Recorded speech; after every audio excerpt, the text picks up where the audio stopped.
pain behind. In doing so, we begin to heal individually within our immediate communities and also within the global community. This day of remembrance did not happen by accident. In 2006, our global community gathered here, just as we have done today, and resolved to designate the 25th of March of the following year a day of remembrance. It marked significant progress. Then the following year, in 2007, we decided to make the event an annual one, so that the 25th March of every year would be the International Day of Remembrance of the victims of slavery and the transatlantic slave trade. That marked an additional step in our forward motion. And so it's indeed for teachers to be here today, 2 decades later, addressing the General Assembly on behalf of the African Group regarding the draft resolution entitled Declaration of the Trafficking of Enslaved Africans and Racialized Chattel Enslavement of Africans as the gravest crime against humanity. In September last year, at the 80th session of the General Assembly, I stood in this exact place and served notice that Ghana will move a motion to declare the transatlantic slave trade the gravest crime against humanity. This current draft resolution is a result of months of consultation and consensus building by continental bodies, nations, experts, scholars, and jurists, with the sole aim of achieving a united front and grounding the final outcome in truth, compassion, and moral conscience, remembrance, education, and dialogue. So today we come together in solemn solidarity to affirm truth and pursue a route to healing and reparative justice. The adoption of this resolution serves as a safeguard against forgetting. It also challenges the enduring scars of slavery. Madam President, let me conclude with 2 significant quotes by 2 great leaders of history, one of them white and one of them black. The former President of the United States of America, Theodore Roosevelt, said, and I quote, "With a great moral issue involved, neutrality does not serve righteousness. For to be neutral between right and wrong is to serve wrong." Again, civil rights leader Dr. Martin Luther King also reminds us, and I quote, "The arc of the moral universe is long, but it bends towards justice." We've traveled this long road, each step guided by a desire to be better and to do better, each step bringing us closer to the kind of world we would want to leave for our children. And so, delegates, on this beautiful day in March, we're called to stand on the right side of history. Let it be recorded that when history beckoned, we did what was right. For the memory of the millions who suffered the indignity of the slave trade, and those who continue to suffer racial discrimination. Let our vote on this resolution restore their dignity and humanity. I thank you for the opportunity.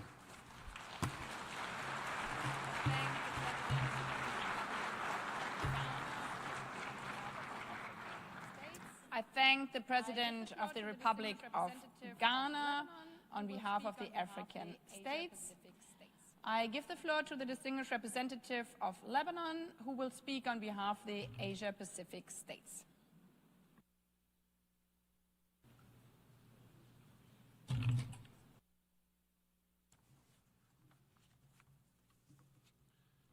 Madam President, Excellencies, I have the honor to deliver the statement on behalf of the Asia-Pacific Group. Madam President, Excellencies, the International Day. I have the honor to deliver the statement on behalf of the Asia-Pacific Group.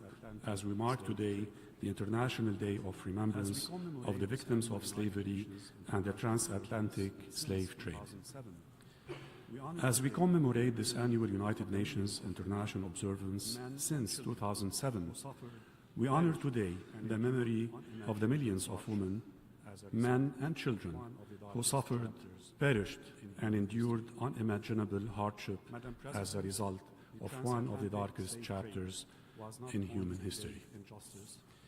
Madam President, the transatlantic slave trade was not only a grave injustice that deprived countless individuals of their freedom, dignity, and humanity, but it also left enduring legacies of inequality, racism, and discrimination that continue to affect societies across the world. Remembering this history is essential, not only to pay tribute to the victims and the resilience of their descendants, but also to confront the lasting consequences of this tragedy with honesty and determination. This day reminds us of our shared responsibility to preserve the truth of history, to promote education and awareness, and to stand firmly against racism, racial discrimination, xenophobia, and related intolerance in all their forms. Madam President, the fight against slavery is not only a legal or political obligation. It is a moral imperative. As we pay tribute to the memory of those who suffered from slavery and the transatlantic slave trade, let us reaffirm our collective commitment to justice, human dignity, equality, and the protection of human rights for all.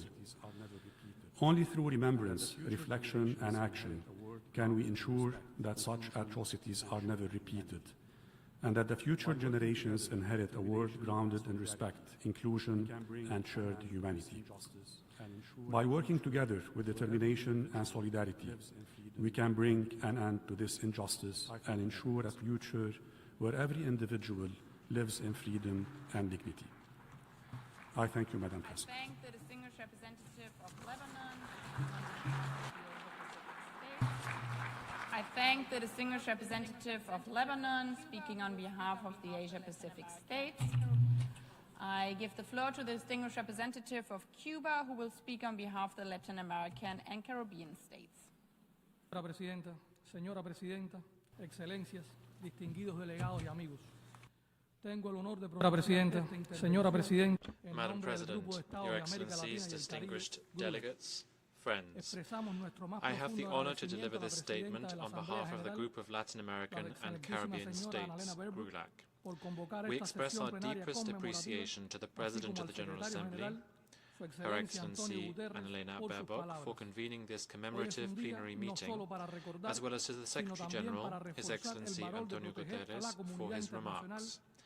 Today is a day not only to remember, but also to reinforce the value of protecting the international community from the wrongs of the past. We would also like to thank Ms. Esther Phillips and Ms. Shahada Jack for participating in this meeting and for sharing their valuable insights. Madam President, we begin by paying our respects to all those African women, men, young persons and children who were brutally and forcibly separated from their loved ones and suffered the horrors of slavery and the transatlantic slave trade, one of the saddest chapters in human history. Today we also honor the indigenous peoples who have suffered and lost their lives as a consequence of the slave trade, the legacy of colonialism in Latin America and the Caribbean, resulting in deeply embedded and continuing structures of racism and discrimination, must not be forgotten or ignored. By remembering the past, we can contribute to a better understanding of this period in history and fight against its legacies, including racism and prejudice. We must also take action to dismantle racism and racial discrimination, including systemic racism, which continue to have an adverse impact on the lives of people of African descent around the world. Madam President, convened today under the theme Justice in Action, Confronting History, Advancing Dignity, Empowering Futures, we emphasize the need to progress from remembrance to action, from sympathy to commitment. The international community must take progressive steps towards achieving the 2030 Agenda for Sustainable Development and implementing the Durban Declaration and Programme of Action, which acknowledges that slavery and the slave trade are a crime against humanity and should have always been so. The group of Latin American and Caribbean states notes that in 2026 we will commemorate the 25th anniversary of the adoption of the Durban Declaration and Programme of Action, one of the most important international instruments in the fight against racism and in the promotion of racial equality.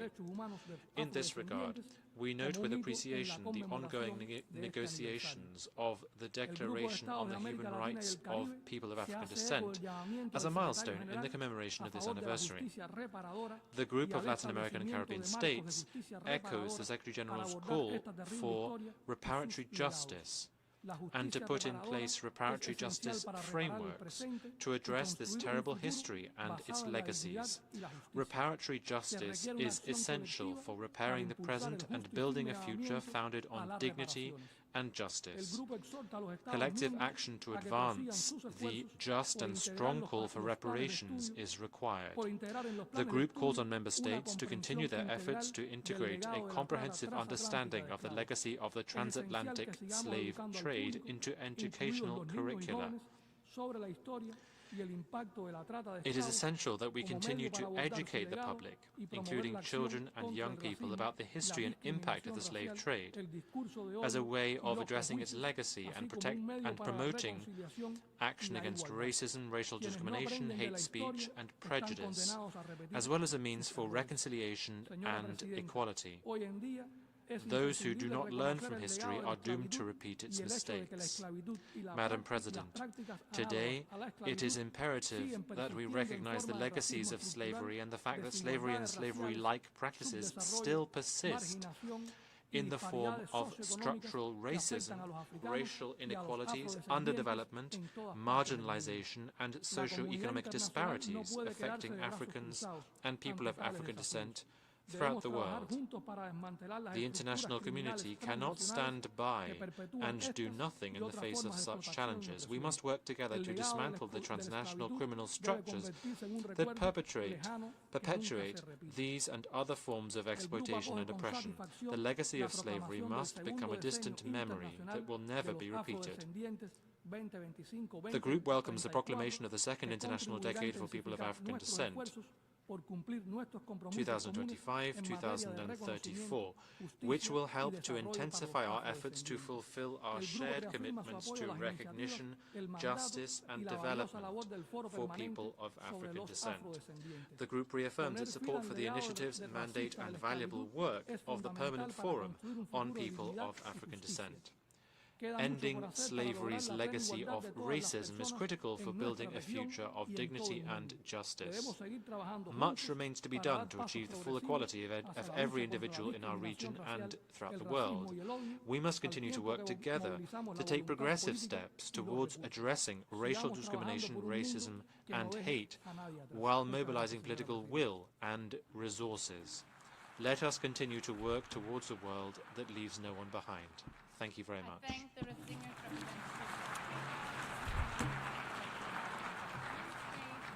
I thank the distinguished representative of Cuba, speaking on behalf of the Latin American and Caribbean states. I give the floor to the distinguished representative of the United Kingdom, who will speak on behalf of the Western European and other states. Thank you, Madam President. Excellencies. I have the honor to speak on behalf of Madam President. Western European and Excellencies. I have the honor to speak on behalf of members of the Western European and other states group as we mark the International Day of Remembrance of the victims of slavery and the transatlantic slave trade. Today, we remember the millions of women, men and children who were brutally torn from their homes and pay tribute and respect to their descendants. Slavery and the transatlantic slave trade was abhorrent. We welcome this an act spanning centuries and causing profound suffering. We welcome this year's theme, Justice in Action, confronting history, advancing dignity, empowering futures. As an important lesson for us, we must never forget the history of slavery and the transatlantic slave trade, as well as its devastating consequences and long-lasting impacts. The role of education and the duty of remembrance is crucial in this respect. We must understand history to guide us to make the right choices in the future. And human rights are the cornerstone of that learning. A global commitment to the Universal Declaration of Human Rights and the rights of equality and non-discrimination as a safeguard for future generations. And should talk about it. We cannot change history. It is important that we engage in but we can and should talk about it. On education. It is important that we engage in meaningful dialogue on sustainable development, on education, on health, on climate. To continue to make progress, we must confront the barriers and inequities that persist today. We remain committed to tackling these root causes by addressing racial discrimination, combating racism and xenophobia, and challenging all forms of intolerance wherever they appear. We recognise the establishment of a second international decade for people of African descent and the important work of the Permanent Forum in promoting and protecting human rights. We reaffirm our commitment to fully implement the International Convention on the Elimination of all forms of racial discrimination and related forms of exploitation. Colleagues, we must also address the scourge of modern slavery and related forms of exploitation, including trafficking, forced labour, sexual exploitation, and forced criminality, mainly of women and girls, but also boys and men.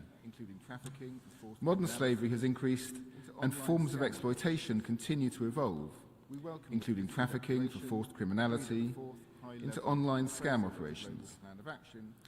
We welcome the political declaration agreed at the 4th high-level appraisal of the Global Plan of Action to combat trafficking in persons, which reaffirms commitments to tackle these challenges. We underscore our commitment to prevention efforts to reduce the vulnerability of those at risk of trafficking and exploitation, and to ensure that victims and survivors are provided with the support they need to begin rebuilding their lives. We can choose how it guides us and strengthens Madam President, while we cannot rewrite the past, we can choose how it guides us and strengthens our resolve to build a more just and inclusive future. Acknowledging the harm endured is a step toward healing and a commitment to ensuring such injustices are neither forgotten nor repeated. I thank the distinguished representative of the United Kingdom. I thank the distinguished representative of the United Kingdom, speaking on behalf of the Western European and other states. I would like to inform the Assembly, as I said before, that we have received requests from additional member states to speak in this commemorative meeting, yet the speaking list has been closed. As the next speaker, I give the floor to His Excellency Khalilur Rahman, Minister for Foreign Affairs of Bangladesh.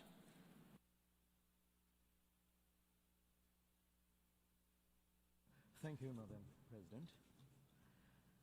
Excellencies, ladies and gentlemen. Thank you, Madam President. It is indeed, Excellencies, ladies and gentlemen. It is indeed an honor for me to join this very important commemoration. At the outset, let me pay tribute to the millions of victims of slavery and the transatlantic slave trade, which remains a permanent scar on humanity, our common consciousness, and a stark reminder of moral degradation beyond those comprehension. who stood against slavery and slavery. I also honor the extraordinary courage of those who stood against slavery and slave trade. Apartheid, slavery, and genocide. My country, Bangladesh, stands firmly against apartheid, slavery, and genocide. Our constitution rejects imperialism, colonialism, racism, and oppression. We firmly believe that no human being should ever again face the appalling tragedy of slave trade. Excellencies, this year we are observing the centenary of the 1926 Slavery Convention, and we are almost 80 years into the adoption of the Universal Declaration of Human Rights that prohibited slavery and the slave trade. Yet, we must acknowledge that the ideologies of slavery did not end with its abolition. They still persist today in social hierarchies, economic structures, and political systems. We continue to witness modern-day slavery in many forms and manifestations. Madam President, acknowledging the historical truth about the transatlantic slave trade and its lasting impacts is essential, but not enough. As we strive to realize the 2030 Agenda, we must renew our resolve to combat human trafficking. We must take coordinated actions on digital forensics, and we must invest in education and dialogue to build awareness of human and civilizational costs of slavery and slave trade. Madam President, on this solemn day, let us reaffirm our commitment to building a world where slavery and oppression will have no place. I thank you all. I thank the distinguished representative. I thank the distinguished representative and Minister for Foreign Affairs of Bangladesh. I now give the floor to the next speaker, Trinidad and Tobago, on behalf of the Caribbean community. I have the honor to deliver this statement on behalf of the 14 member states of the Caribbean community, CARICOM. I have the honor to deliver this statement on behalf of the 14 member states of the Caribbean community, CARICOM. We express and thank you as President, and also thank the high-level speakers for their contributions this morning, and further take this opportunity to recognize Ms. Esther Phillips, first Poet Laureate of Barbados, a daughter of our own region. We acknowledge the presence of His Excellency John Dramani Mahama, President of the Republic of Ghana, and we commend the Ghanaian delegation for the General Assembly initiative, which it has led on behalf of the African Union on the trafficking of enslaved Africans and racialized chattel enslavement of Africans. Madam President, today we pay tribute to more than 15 million African men, women, and children who were forcibly captured and trafficked from their homeland across the Atlantic and into the Americas. On arrival in the Americas, they were subjugated to the brutal and horrific system of chattel enslavement by plantation owners and stripped of their dignity and rights for over 400 years.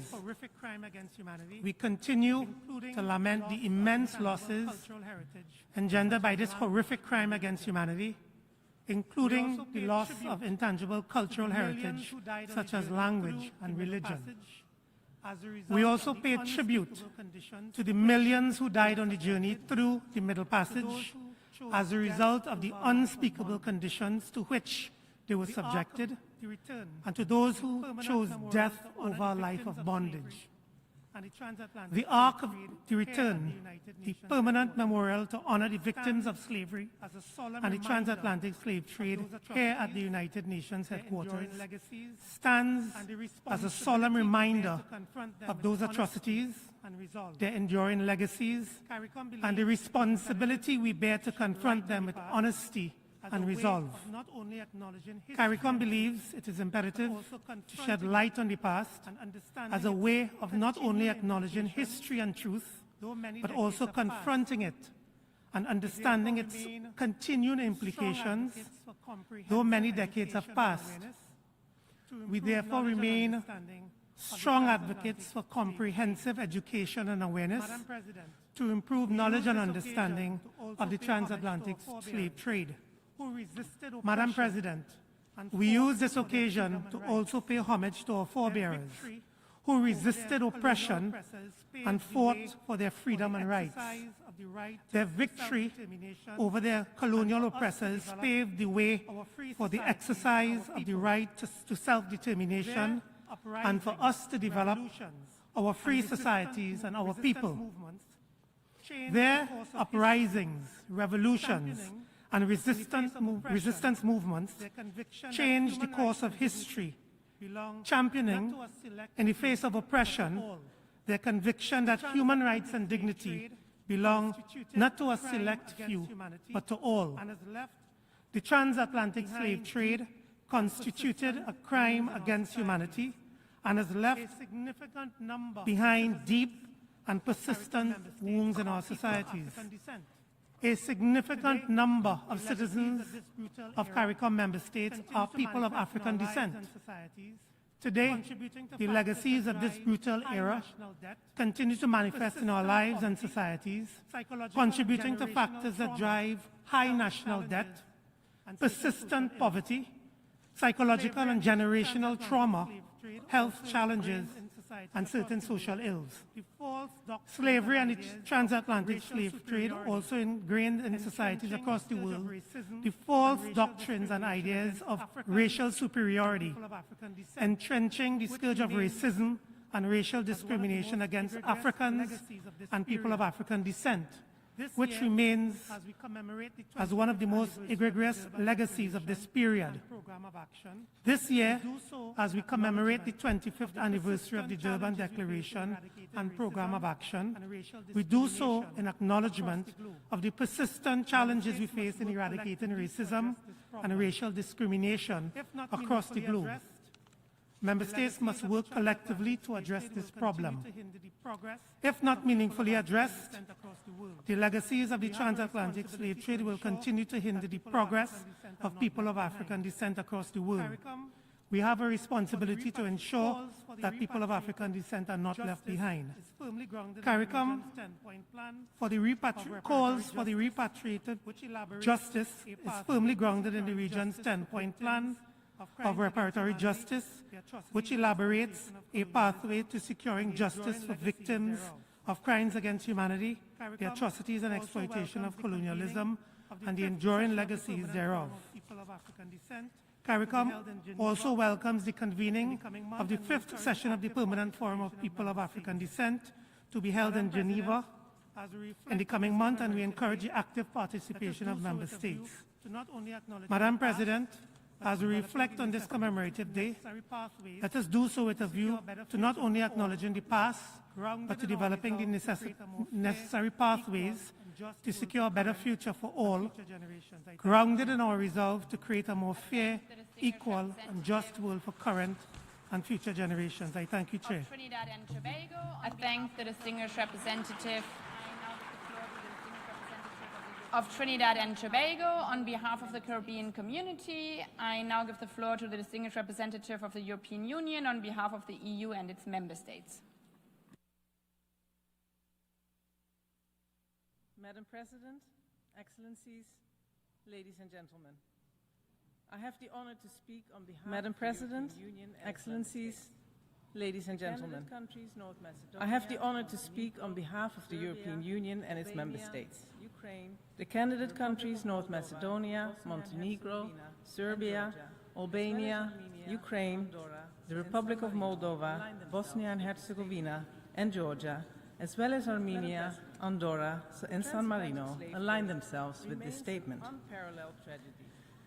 Madam President, the transatlantic slave trade remains an unparalleled tragedy, which lasted over 3 centuries and involved unspeakable atrocities affecting millions of Africans.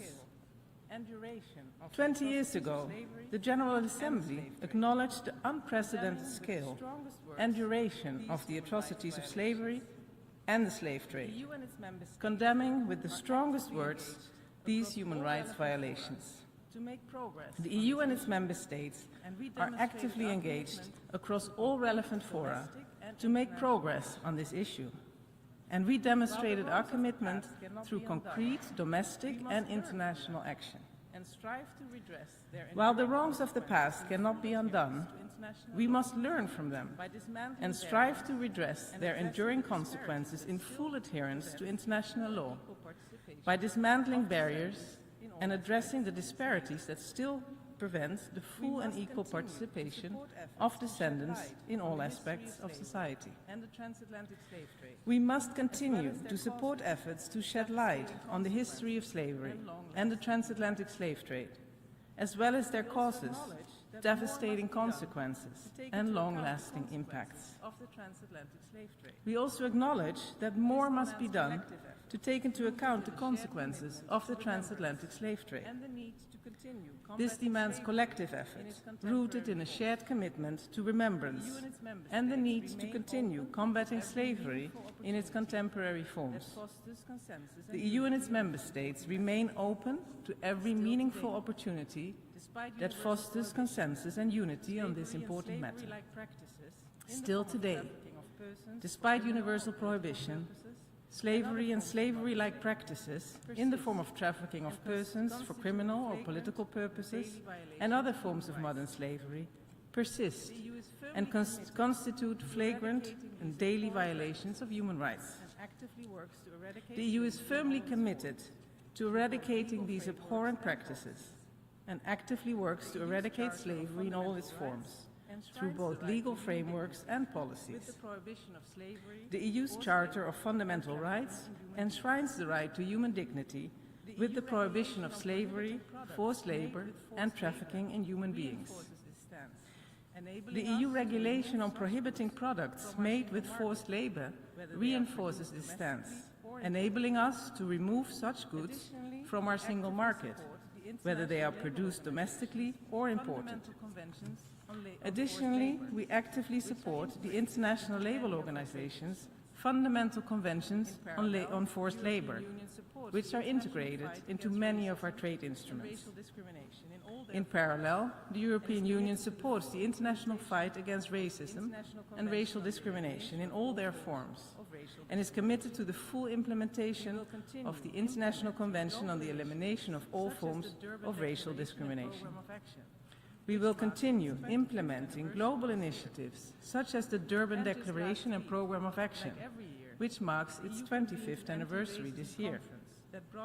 And just last week, like every year, the EU convened an anti-racism conference that brought together policymakers, civil society, and independent equality bodies to exchange best practices.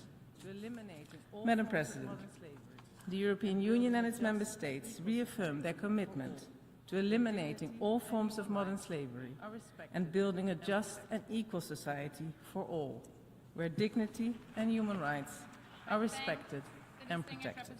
I thank you. I thank the distinguished representative of the European Union on behalf of the EU and its member states. I now give the floor to the distinguished representative of Burkina Faso on behalf of the Confederation of States Sahel.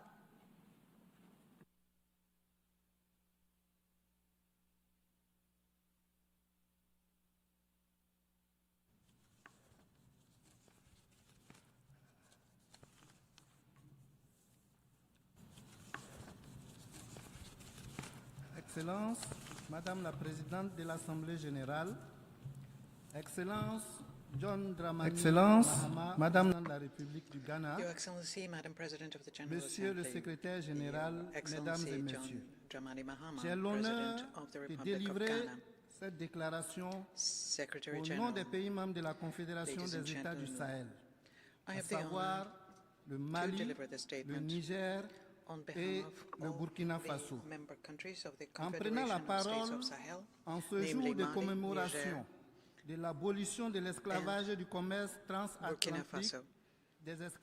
On this day of commemoration of the abolition of slavery and the transatlantic slave trade, the member countries of the Confederation bow with respect before the memory of all of the innocent people who suffered unjustly from these abhorrent acts.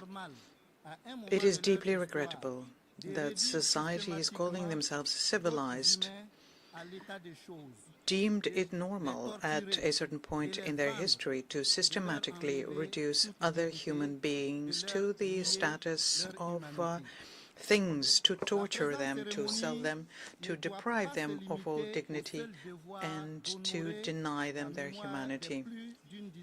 Today's ceremony must not be limited to simply honoring the memory of the more than 10 million Africans who were deported and enslaved in inhumane and degrading conditions. It must also serve as an opportunity for us to identify the responsibility for the harm done to Africa and to humanity as a whole, and to affirm a strong collective commitment to act for justice so that such atrocities never happen again.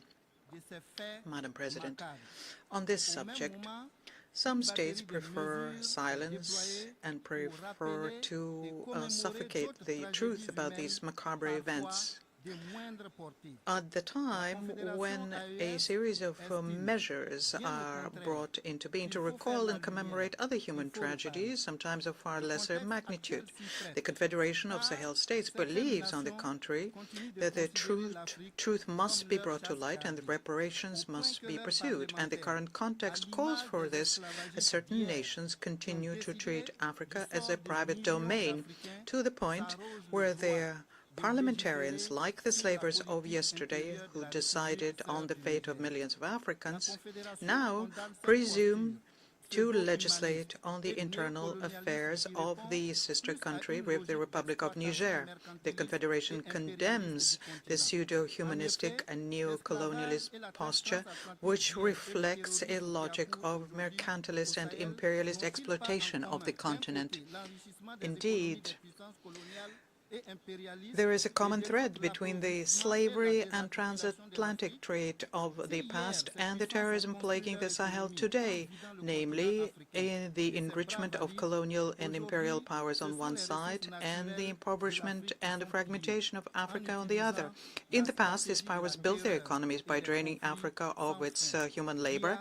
Today's African natural resources are being plundered using strategies of terror and endless conflict, and this is done through terrorist mercenaries and other criminal armed groups that are financed and instrumentalized. Madam President, faced with the reflexes of these slave-trading and imperialist states that refuse to accept the emancipation of the peoples of the Sahel and of Africa, the Confederation of Sahel States remains committed to supporting any initiative aimed at restoring the dignity of African peoples, including through reparations.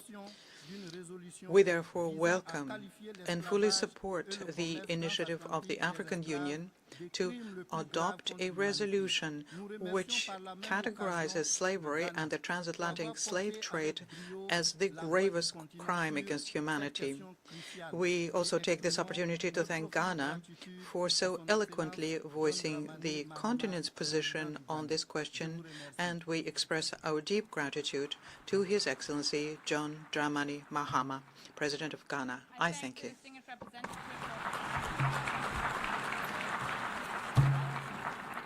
I thank the distinguished representative of Burkina Faso on behalf of the Confederation of States Sahel. I now give the floor to the distinguished representative of Cyprus, followed by the Russian Federation and Equatorial Guinea.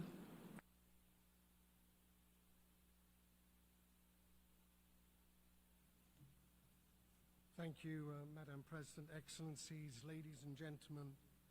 As we mark the International Day of Remembrance. Thank you, Madam President, Excellencies, ladies and gentlemen.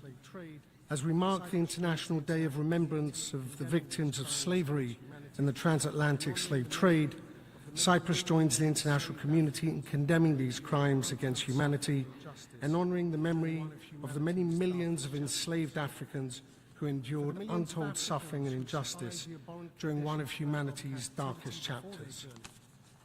For the millions of Africans who survived the abhorrent conditions of captivity before their journey and the horrific conditions of the Middle Passage, a life of degrading treatment, servitude, physical and sexual violence awaited. Slavery and the transatlantic slave trade continue to stand as one of the gravest atrocities in human history and a profound violation of human rights, stripping individuals of their freedom and of their humanity. For Cyprus, a country at the crossroads of continents and civilizations, remembrance carries a particular resonance. Our history, too, has been shaped by colonialism, division, displacement, and the denial of fundamental rights. While the transatlantic slave trade belongs to a different historical and geographical context, its legacy of dehumanization, inequality, and injustice is a reminder that respect for human dignity must never be taken for granted. This legacy can also be found in the entrenched systems of discrimination set up during slavery, but whose consequences undeniably persist to this day.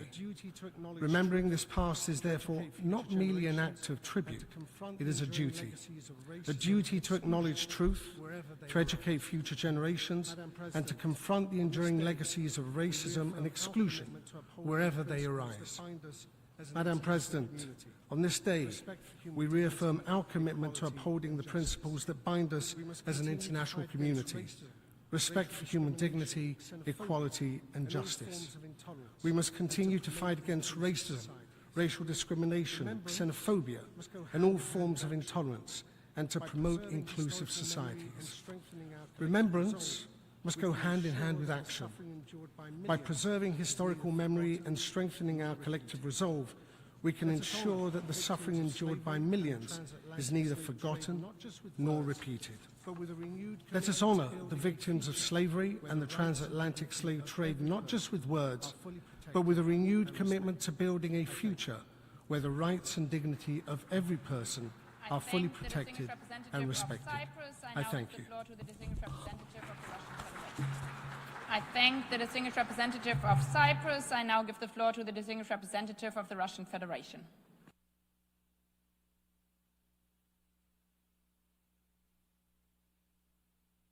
Госпожа председатель, ООН была учреждена более 80 лет назад с тем, чтобы положить конец. Госпожа председатель.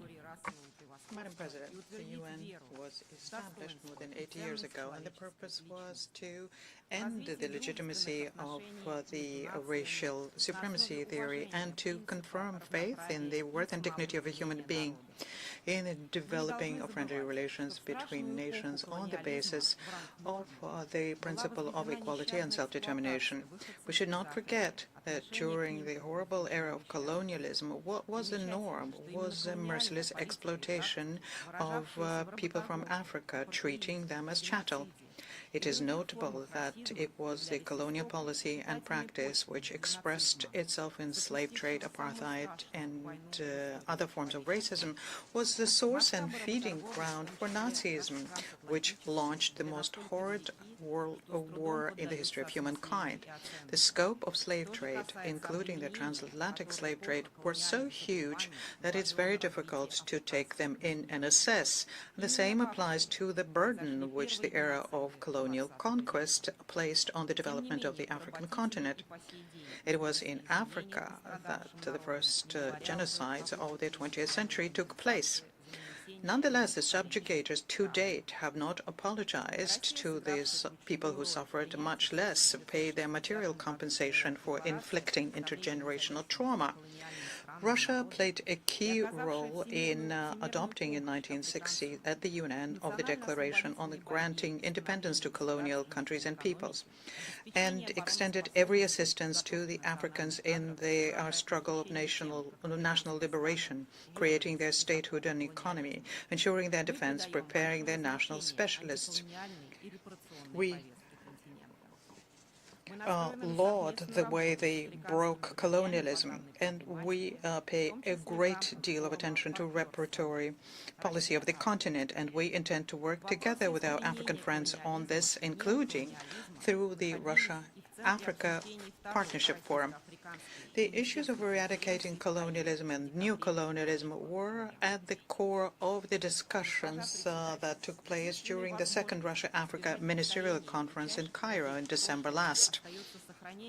Madam President, the only opportunity for us to avoid repeating the tragedies of the past is if we keep the memory of the historic truth, and that is why efforts to fight the falsification of history is one of the key areas of Russian foreign policy. In this regard, we would like our support to the draft resolution submitted by Ghana on behalf of the African group on the declaration on the transatlantic trade and racialized slave trade as a gravest crime against humanity. We also support the decisions it made in February at the African Union Assembly aimed at declaring slavery, deportation, colonization, and crimes against humanity and genocide against Africa. Colleagues, the International Day of Remembrance of the Victims of Slavery and the Transatlantic Slave Trade is an opportunity for us to remember the fate of those who paid with their lives for the well-being and prosperity of colonial states. But our common efforts for historic justice should not boil down to just one date commemoration. They should be conducted permanently. We're convinced that the document for adoption today would be a milestone in this path and will contribute significantly to the strengthening of the international legal regime of fighting the ramifications of colonialism, racism, and racial discrimination. I thank you for your attention.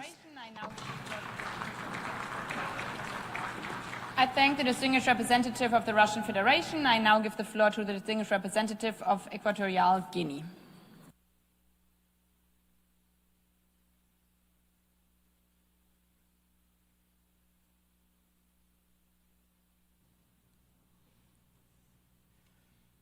Excelentísima señora Annalena Baerbock, presidenta de la 80ª sesión de la Excelentísima señora Naciones Unidas. Your Excellency, Madam Annalena Baerbock, President of the 80th Session of the General Assembly. Secretary General, Your Excellencies, ladies and gentlemen, my statement will align itself with the statement delivered by His Excellency the President of the Republic of Ghana on behalf of Africa. Your Excellencies,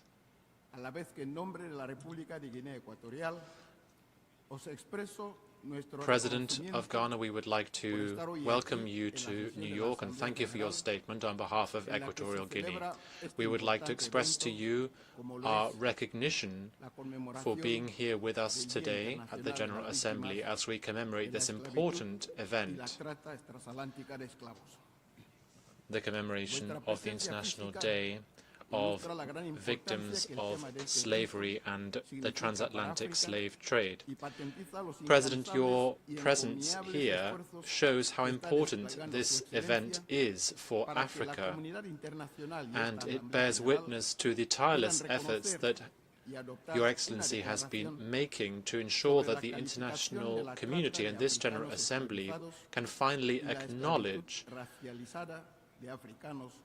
this issue and adopt a declaration on the matter of slavery and the transatlantic slave trade, and say that it is the most serious crime against humanity.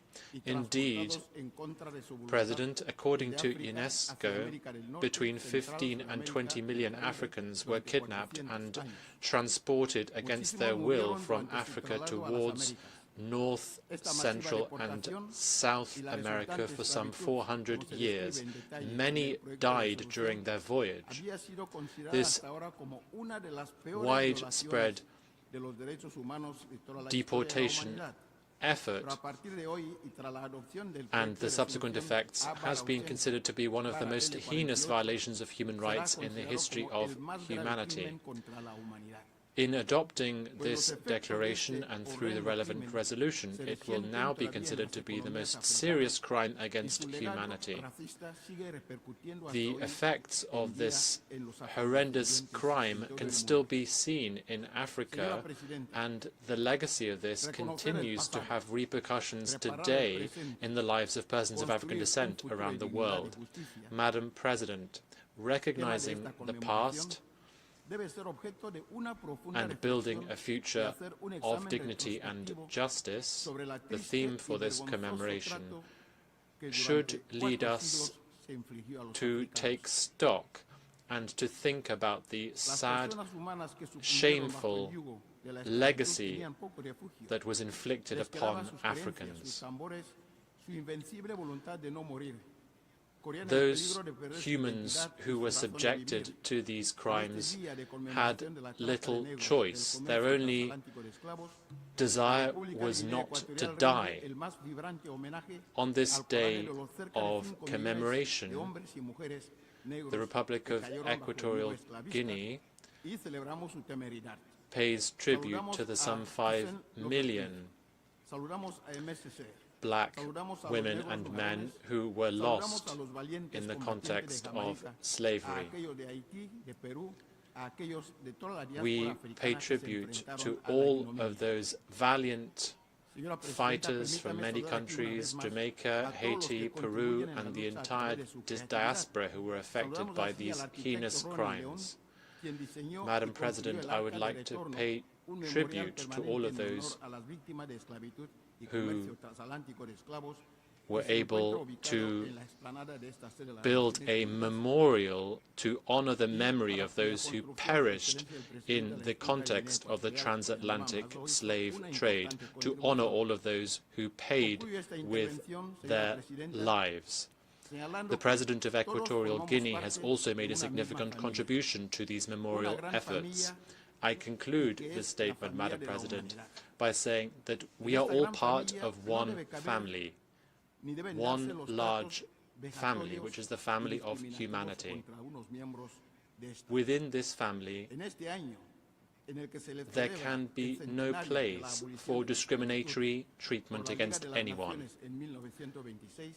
This year, as we mark the 100th year of the abolition of slavery at the League of Nations in 1926, we all need to honor the memory of those who perished, and we need to say that we must work together and say clearly, never again can we tolerate this kind of discrimination. We are all part of the same family of humanity. I thank you. I thank the distinguished representative of Equatorial Guinea. I now give the floor to the distinguished representative of Vietnam. Madam President, Excellencies, Vietnam aligns itself with the statement delivered by Lebanon on behalf of Madam President, Excellencies, Vietnam aligns itself with the statement delivered by Lebanon on behalf of the Asia-Pacific Group and wishes to make the following remarks in its national capacity. Today, we honor the memory of the millions of victims of slavery and the transatlantic slave trade, one of the darkest chapters in human history. This history is marked not only by immense suffering and injustice, but also by enduring consequences that continue to resonate in various forms across societies today. We stand in solidarity with Africans and people of African descent, who continue to bear the lasting impacts of this tragic legacy. In Vietnam, earlier chapters of our own history were also marked by profound suffering, loss, and the denial of fundamental rights under brutal colonialism. While each nation's experience is unique, many of us share a common understanding of the importance of preserving historical memory and upholding human dignity. As former United Nations Secretary General Kofi Annan once reminded us, I quote, "We may have different religions, different languages, different colored skin, but we all belong to one human race. End of quote. This simple yet powerful truth calls upon us to act with empathy, solidarity, and a shared sense of responsibility.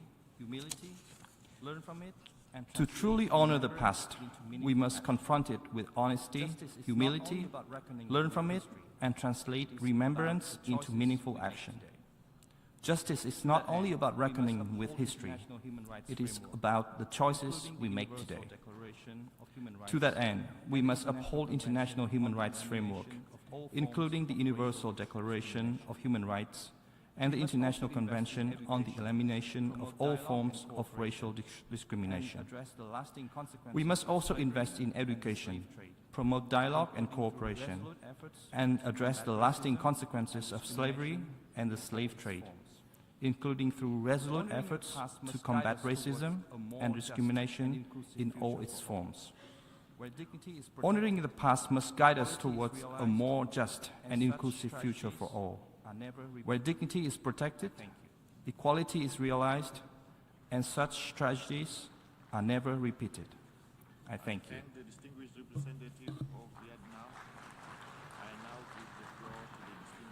I thank the distinguished representative of Vietnam.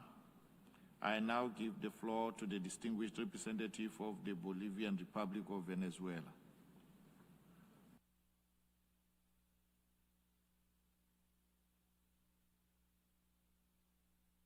Gracias, señor presidente. La República Bolivariana de Venezuela valora las intervenciones de quienes participaron en el... Gracias, señor presidente. Thank you, President. The Bolivarian Republic of Venezuela welcomes the statements of those who took part in the opening segment of this meeting. We also welcome the participation of His Excellency John Dramani Mahama, President of the Republic of Ghana, at this meeting. We would also like to pay tribute to the memory of all of the victims of slavery and the transatlantic slave trade, including their descendants. Today we need to recognize the suffering of the millions of people who were forcibly removed from their lands and taken away from their families and subjected to inhumane treatment. We also need to acknowledge, in this context, the resistance, dignity, and the struggle of those in the midst of such barbarism who defended their humanity and handed down an example of strength and resilience. The commemoration of this International Day also reminds us that racism, racial discrimination, xenophobia, and related forms of intolerance are not relics of the past, which have not been fully overcome today. President, for our country, remembering this historic crime is not just an exercise of memory. It is first and foremost a moral and political duty. Nationally, Venezuela has promoted initiatives such as the establishment of a presidential commission for historic truth, justice, and reparation on the issue of colonial domination and its consequences. At the United Nations, within the group of friends in defense of the UN Charter, we pushed forward the adoption of Resolution 80/116, which established the 14th of December as the International Day against colonialism in all of its forms and manifestations. We take this opportunity to recognize the leadership of the African Union and the Republic of Ghana at the helm of this draft resolution on the declaration of transatlantic slave trade and racialized slavery of Africans as one of the most heinous crimes against humanity, which will shortly be considered by this General Assembly. Our country has supported this draft resolution from the very beginning, and we invite all delegations to support this initiative by voting in favor of it. We conclude by stressing that will only be genuine justice served when there is truth, reparation, dignity for the peoples affected, and a strong determination to eradicate all contemporary forms of colonialism, racism, and exclusion. Thank you very much,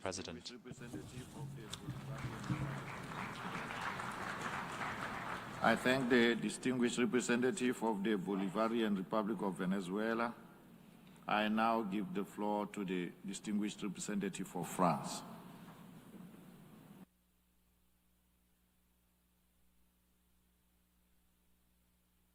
Président, Mesdames, Messieurs, chers collègues, je cite, reconnaissance.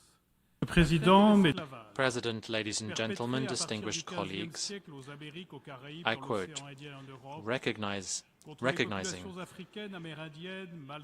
slavery and the transatlantic slave trade perpetrated from the 15th century onwards in the Americas, the Caribbean, and in the Indian Ocean and Europe against African, Native American, Malagasy, and Indian peoples are a crime against humanity. It is in these words that France, the first country in the world, officially recognized this crime 25 years ago, unambiguously through a law that carries the name of its author, Christian Taubira, and which touches on the ideals of justice, fraternity, and solidarity, which are the basis of the United Nations. The abomination of slavery affected tens of millions of men, women, and children for centuries, riding roughshod over their human rights and denying dignity. We commemorate with you the memory of the victims of this barbarism and the memory of those who fought it, the memory of those who worked to see it abolished. In the sinister litany of crimes that humanity has inflicted on itself, the Shoah, apartheid, ethnic cleansing, and mass murders, yes, slavery and the slave trade should be recognized for what they were, an abomination. Recognizing the truth of history and the duty of memory is what we need to do here at the UN. In order for the memory of slavery and the slave trade to be better understood and better known, we must support the work of historians. We must counter denialism and the fake news on social media, which is a new cancer of our time. France is fully committed to do this by working also with our overseas territories and with the African diasporas and our African partners. In 2019, we set up a foundation for the memory of slavery, and we will shortly be inaugurating in Paris the National Memory for Victims of Slavery at the very place where the Universal Declaration of Human Rights was adopted. We are setting up binational commissions of historians who are responsible for looking into our common past, for instance, with Haiti. We will continue to support the work in this regard of the UN, such as the UNESCO network of places of history and memory.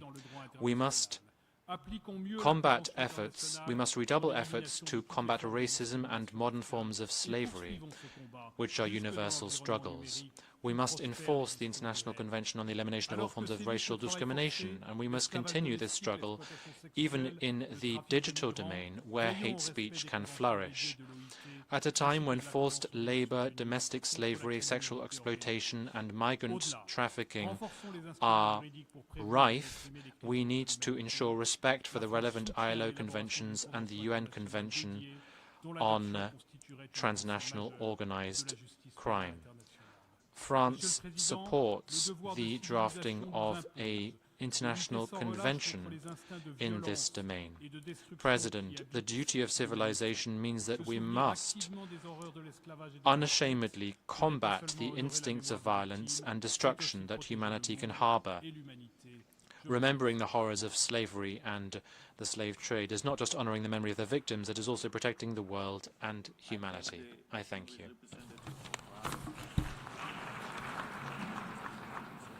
I thank the distinguished representative of France. I give the floor to the distinguished representative of Ethiopia.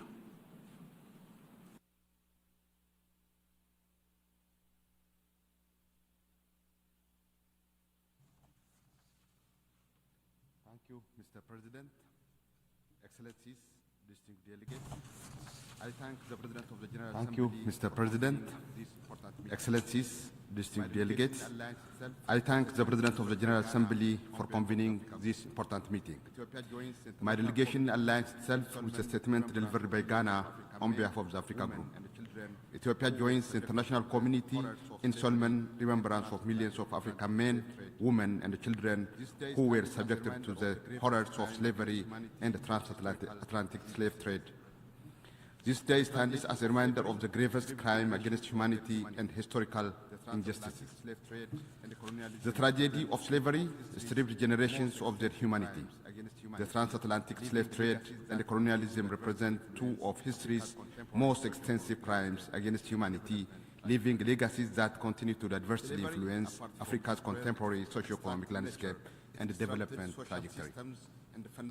Slavery, apart from its cruel extractive nature, it disrupted social systems and fundamentally reconfigured economies, governance structures, and cultural institutions across Africa and beyond.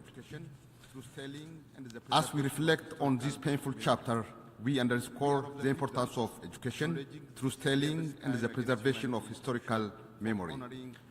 We are of the view that acknowledging this gravest crime against humanity is crucial for honoring the victims and also for compensating with reparation for the atrocities committed.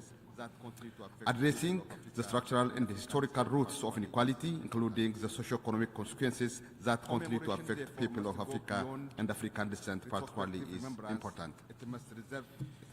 Commemoration, therefore, must go beyond retrospective remembrance. It must serve as a call to confront the living consequences with courage. In the same vein, Ethiopia commends the leadership of Ghana on behalf of the Africa Group for successfully tabling the draft resolution, declaration of the trafficking of enslaved Africans and the racialized chattel enslavement of Africans as the gravest crime against humanity. In conclusion, we pay tribute to the victims of slavery and the transatlantic slave trade, and also to those courageous abolitionists who fought to stop such atrocities. We hope this day would serve as a first step to renew our collective determination to rectifying the damage and build a world founded on the inherent dignity of all humanity. I thank you. I thank the distinguished representative. I now give the floor to the distinguished representative. I thank the distinguished representative of Ethiopia. I now give the floor to the distinguished representative of Guinea.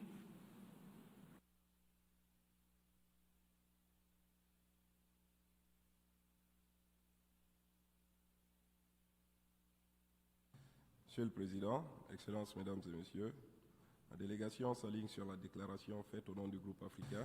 Monsieur le Président, et chaleureuses félicitations à Son Excellence Monsieur John Dramani my delegation aligns itself with the statement made on behalf of the African Group, and we extend congratulations to His Excellency Mr. John Dramani Mahama, President of the Republic of Ghana, who is an advocate for justice and reparations of Africans. We thank him for his leadership on this cause, sadly an inheritance of more than 2 billion people in the world. Enslavement and the transatlantic trade is a dark chapter of our common history. And this has spread to several continents and continues to date to deeply affect our societies. For 4 centuries, anywhere between 12 to 20 million of Africans have their lives destroyed through an odious system which anchor the capture, deportations, or racialized enslavement at the heart of their state. In the history of humanity, no crime has accumulated at the same time the same number of victims, duration, commodification, dehumanization, as was done by slavery and transatlantic trade. No crime produced consequences which were as lasting, in particular the large-scale destruction of African societies, enshrining racialized inequalities, which unfortunately continue to be the structure of many ways of thinking, including in international relations. It's essential to reject these ways of outdated thinking and to redouble our efforts to fight against all kinds of enslavement, racism, systematic inequality and structural injustice. Mr. President, on this day of remembrance, it is our duty to reaffirm our collective commitment to intensify our efforts to recognize the historic truth and to undertake measures to provide reparations for crimes. This is not so as to reopen historic divisions, but to recognize reality and the scope of this tragedy, and to make sure that justice is done, and this is begun by recognizing facts. Reparation and justice measures have to be extended to education and awareness raising, especially through forward-looking governance systems which protect human rights, which used to exist in African societies and were deliberately weakened and destroyed by slavery. In this regard, the Kurukan-Fuga Charter or the Mandinka Charter, proclaimed in 1236, have already provided the major principles of social organization and enshrined human rights, in particular the right to life and the preservation of physical integrity of everyone and the participation of women in decision-making. To conclude, my delegation would like to, on behalf of the President of Guinea, reiterate its congratulations to the Republic of Ghana for the efforts which resulted in submitting to our Assembly a draft resolution on trafficking and racial enslavement, and we urge all delegations to endorse this resolution, because by doing thus we will be reaffirming our commitment to liberty, justice, equality, and the respect of human dignity. I thank you. I thank the distinguished representative of Guinea. I now give the floor to the distinguished representative of Colombia.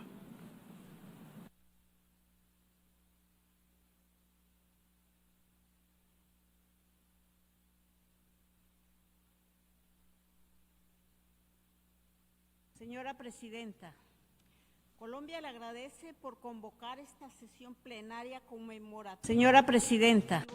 President, Colombia thanks you for convening this plenary session commemorating the International Day to commemorate the victims of slavery and the transatlantic slave trade.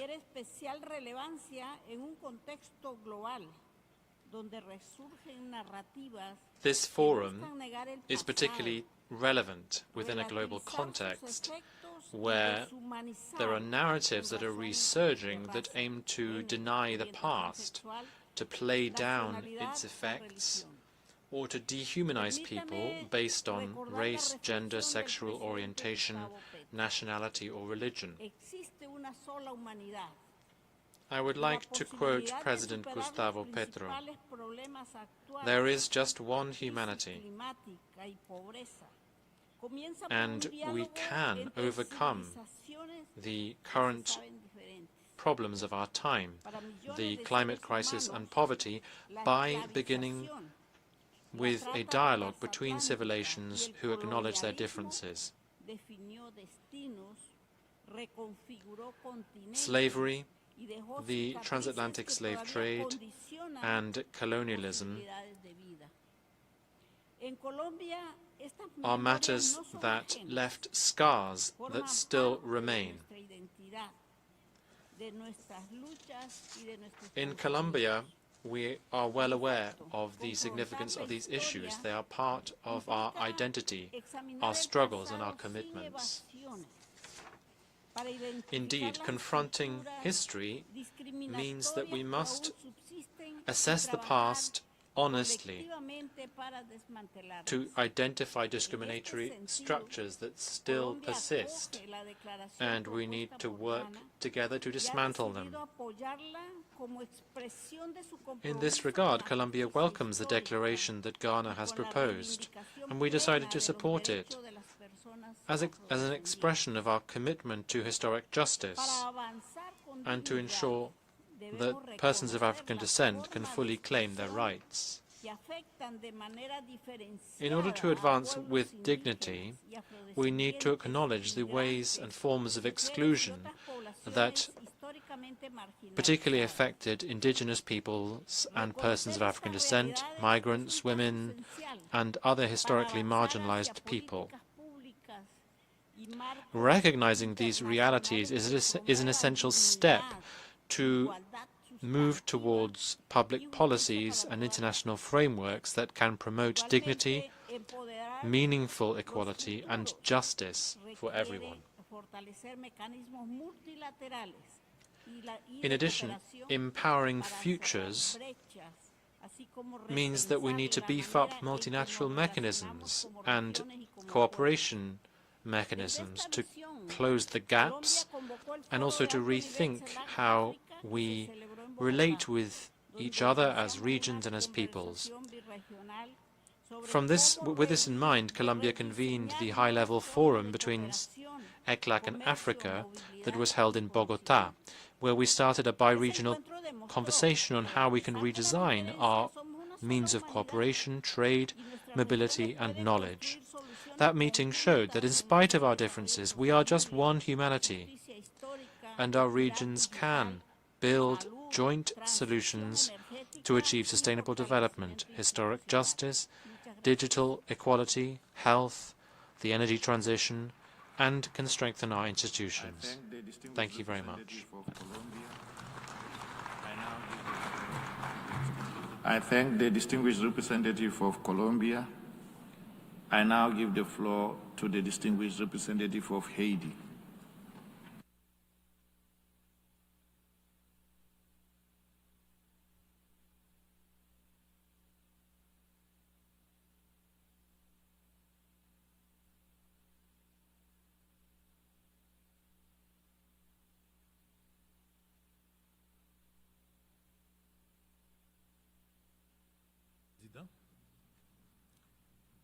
Monsieur le Président, Excellences, Mesdames, Messieurs les ambassadeurs, la République d'Haïti. Mr. President, Your Excellencies, ambassadors, ladies and gentlemen, Haiti welcomes the holding of this commemorative meeting on the abolition of slavery and the transatlantic slave trade. For us in Haiti, this more than just a symbol, this date. This is a duty of memory for us, a moral obligation, and a collective responsibility.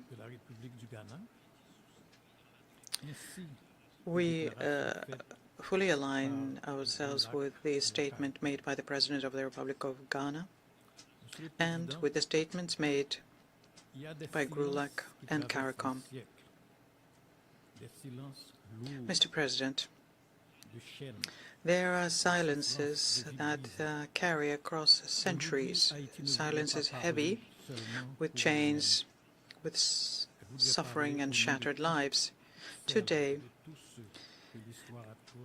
as we take the floor, we do not want to speak only for ourselves, but we want to speak on behalf of all of those whom history has silenced for too long. Women, men, children torn from their land, stripped of their names, their dignity, and their humanity. Today we speak so that they may never again be forgotten. The transatlantic slave trade was not merely a tragedy. It was an organized enterprise of dehumanization.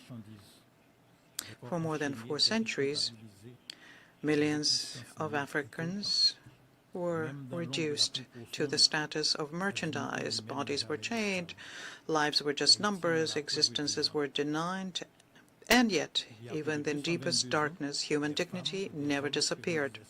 And Haiti is a living proof of this. Over 220 years ago, women and men, those who were said to have no voice, no rights, and no future, defied the world order. Not just to break their chains, they broke an idea, the idea according to which some human beings were born to rule and others to be ruled and dominated. And they affirmed at the cost of their blood a simple and universal truth, namely that human dignity has no color.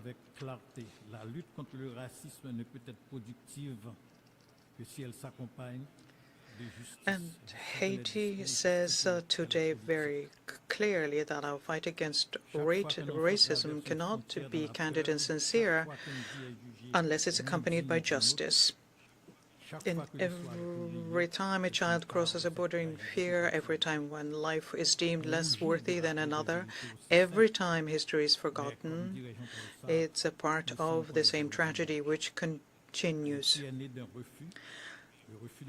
This is a fairly simple truth, but it seems to have forgotten.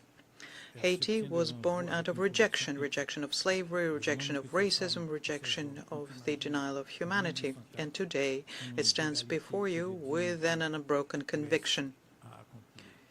The world imagined by those women and men in 1804, a world of equality and dignity, has yet to be achieved. I thank you for your attention.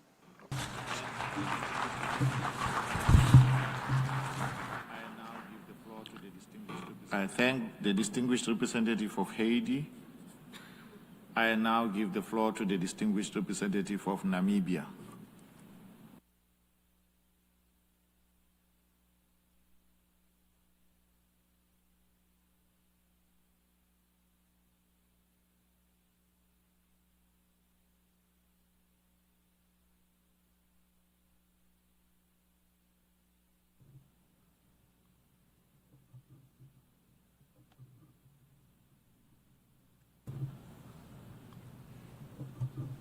Mr. President, my delegation welcomes the convening of this commemorative meeting. Mr. President, my delegation welcomes the convening of this commemorative meeting of the General Assembly to mark the International Day of Remembrance of the victims of slavery and transatlantic slave trade. Namibia aligns itself with the statement delivered by His Excellency John Dramani Mahama, President of the Republic of Ghana and African Union champion on advancing the cause of justice and the payment of reparations to Africans on behalf of the African states. My delegation wishes to recognize with appreciation the participation of Ms. Esther Phillips, First Poet Laureate of Barbados, and Ms. Shahada Jek, First Youth Poet Laureate of Toronto, Canada, in this commemorative meeting. Your insightful and moving words added a significant value to our discussion, and we are grateful for your contributions.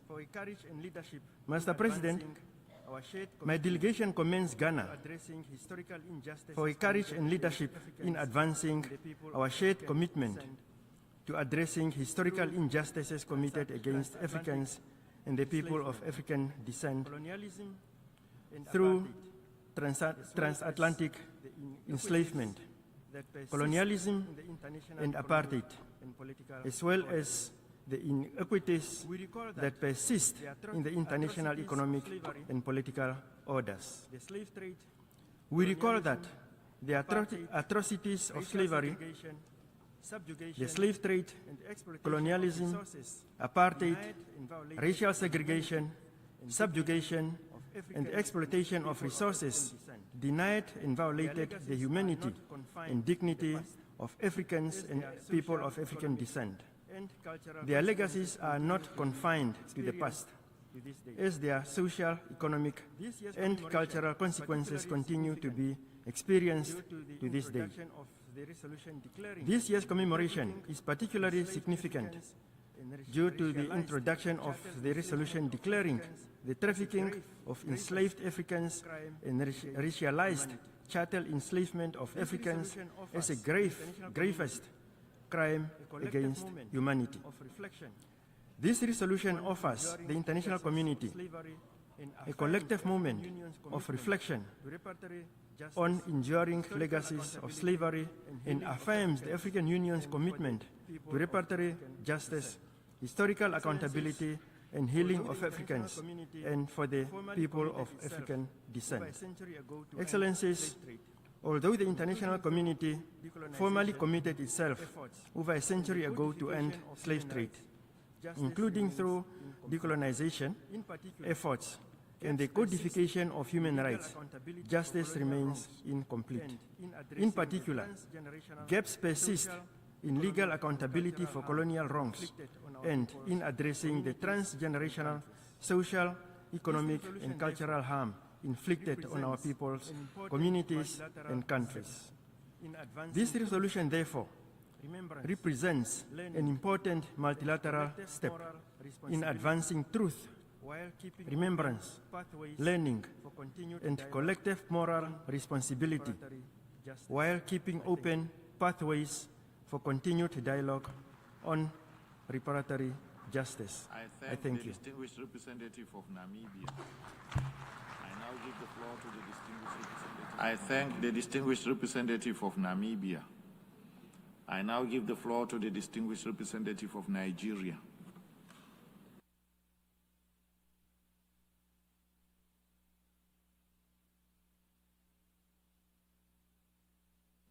Mr. President, Excellencies, distinguished delegates.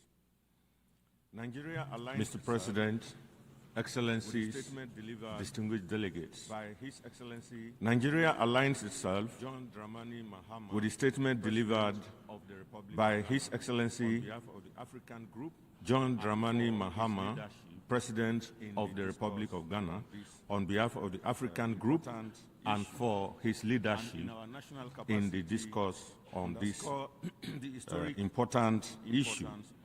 And in our national capacity, underscore the historic importance of this event. We join the global community in the spirit of profound solemnity to honor the memory of the millions of African men, women, children who were victims of the transatlantic slave trade. This was not merely a dark chapter in history, it was a 400-year crime against humanity that fundamentally altered the trajectory of the African continent and the modern world. For Nigeria, this remembrance is personal. The shores from which our ancestors were taken are not merely geographical or geographic markers. They are sacred sites of memory, resilience, and unfinished justice. Confronting history requires history. The transatlantic slave trade was a systemic engine of exploitation to foil the industrial and economic rise of distant shores. Nigeria therefore maintains that true justice begins with a global curriculum that accurately reflects this history, ensuring that the roots of systemic racism and prejudices are identified and dismantled at their sources. Mr. President, advancing dignity is at the heart of our collective responsibility.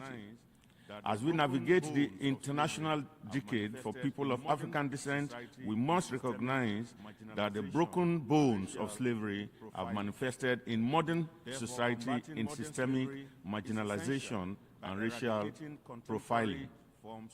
Therefore, combating modern slavery is essential by eradicating contemporary forms of servitude, including human trafficking, which continue to stain our global conscience. Nigeria stands in solidarity with the people of African descent and calls on all member states to support the resolution to be tabled today. Supporting and voting in favor of this resolution is a roll call of conscience, reflecting where member states stand in confronting racism and advancing the reconciliation of historical injustices. Mr. President, in conclusion, we should not let this day end in reflection alone, but it should mark a renewed resolve, a collective commitment to transform memory into action, injustice into equity, and pain into purpose. In doing so, we affirm not only the dignity of those who were lost, but the promise of those who carry their legacy forward. I thank you. I thank the distinguished representative of Nigeria. I now give the floor to the observer. I thank the distinguished representative of Nigeria. I now give the floor to the observer of the observer state of the Holy See.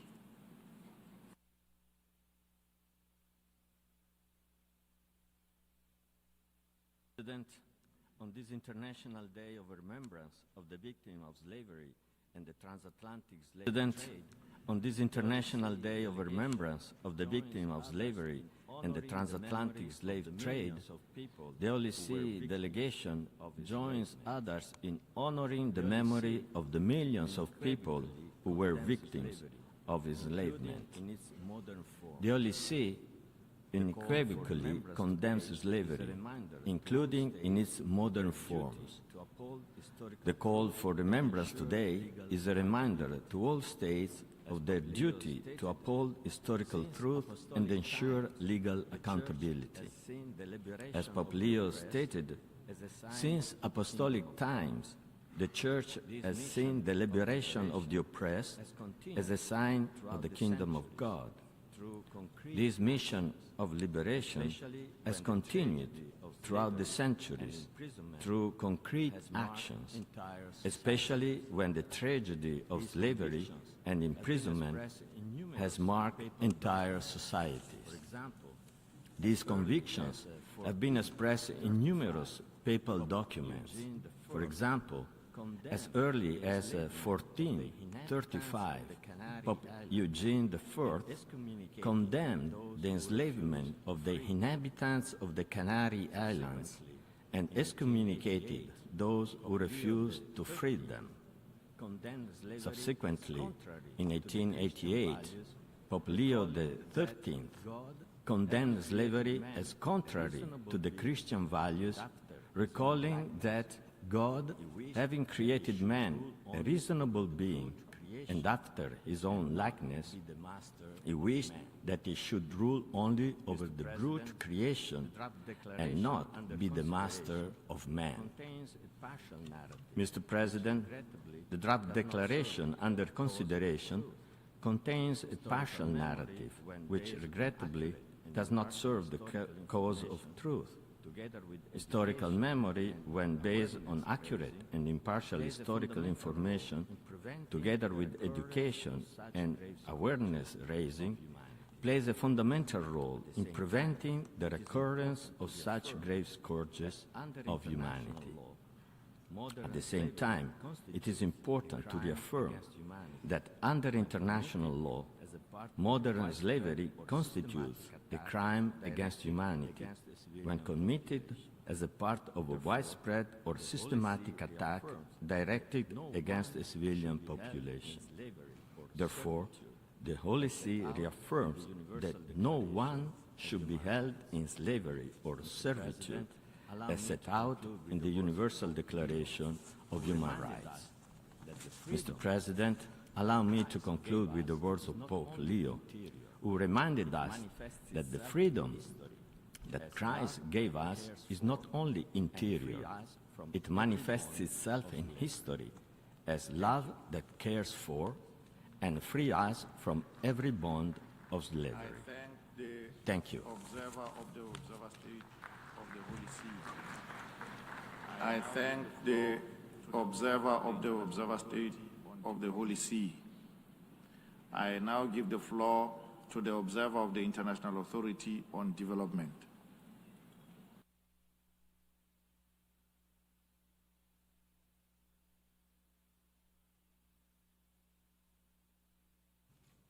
Mr. Secretary General, Mr. President, Excellencies and distinguished delegates. Mr. Secretary General, Mr. President, Excellencies and distinguished delegates. I have the honor to deliver this statement on behalf of His Excellency Dr. Warkana Gabayo, the Executive Secretary of IGAD. And I would like to confirm that my delegation aligns with the statement made by Republic of Ghana on behalf of African states. We gather today in remembrance of a history that reshaped humanity. The transatlantic slave trade scattered families, separated generations, and disrupted the very foundation of human society. Millions were taken, communities were broken, human dignity was denied on a scale that continues to defy global realities. Its consequences did not end. They remain present. Across generations, many still live with the weight of that history, through inequality, through limited opportunities, and through systems that continue to reflect those imbalances. Mr. President, although we cannot change the past, we carry full responsibility for how its consequences are addressed. That responsibility is not symbolic, it is practical, and it is immediate. Today, nearly 50 million people are living in conditions of modern-day slavery. Throughout labor, human trafficking, and exploitation that continues in different forms. This reality calls for a clarity of purpose. Human dignity must be protected, consistent and without exception. Excellencies, Africa's history reflects both of suffering and strength. From the shores where millions were taken, to moments like Adwa, where dignity was defended with determination, our one principle remains constant. Dignity endures, and it demands recognition. Mr. President, the theme before us, justice in action, confronting history, advancing dignity, empowering future, calls for a steady and deliberated progress. It calls for implementation. It calls for partnership. It calls for accountability. As the Executive Secretary of IGAD has emphasized, justice gains meaning when action reflects memory. Excellencies, the United Nations provides the framework. Member states provide the leadership. And together, progress becomes possible.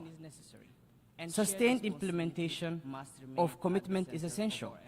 Continued cooperation is necessary. And shared responsibility must remain at the center of our effort. Mr. President, this day is a day of what humanity has endured. It is also a reminder of what humanity can correct. Through consistent effort, through principled action, and through collective resolve, we can continue to advance dignity and inclusion. Let this be a moment that strengthens that direction. And I thank you.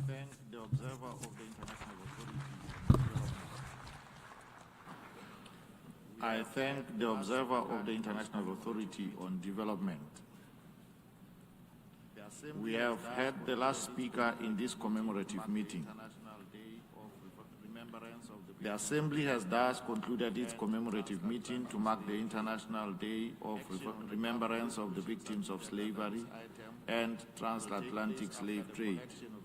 Action on the draft resolution submitted under this item will take place after the collection of the ballots for the appointment of members of the board of the 10-year framework of programs on sustainable consumption and production patterns.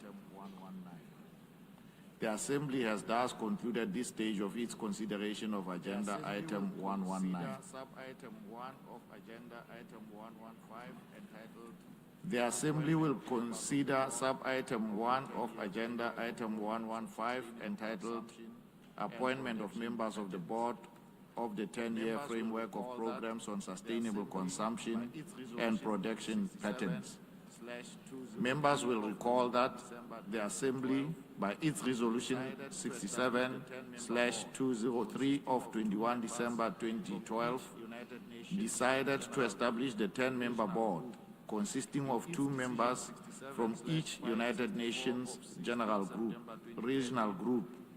In its Decision 67/564 of 16 September 2013, the Assembly decided that regional groups shall be authorized to nominate new members of the board. Furthermore, by its Resolution 69/214 of 19 December 2014, the Assembly decided that the duration of subsequent terms for members of the board shall continue to be 2 years, starting on 16 September of every second year, and that the United Nations regional groups may nominate one of their existing 2 members of the board for 1 consecutive term, while ensuring that no member state is eligible to serve more than 2 consecutive terms, and taking into account the importance of ensuring continuity and rotation in the work of the board. Members will also recall that in its Decision 78/418, A of 13 August 2024, the Assembly decided that the two-year term of the members of the board shall begin on 21 March 2024. The date of their appointment, taking into account Resolution 69/214 of 19 December 2014. The Assembly subsequently appointed members of the board for terms ending on 20 March 2026. Consequently, the Assembly needs to appoint 10 members of the board for a new term of office.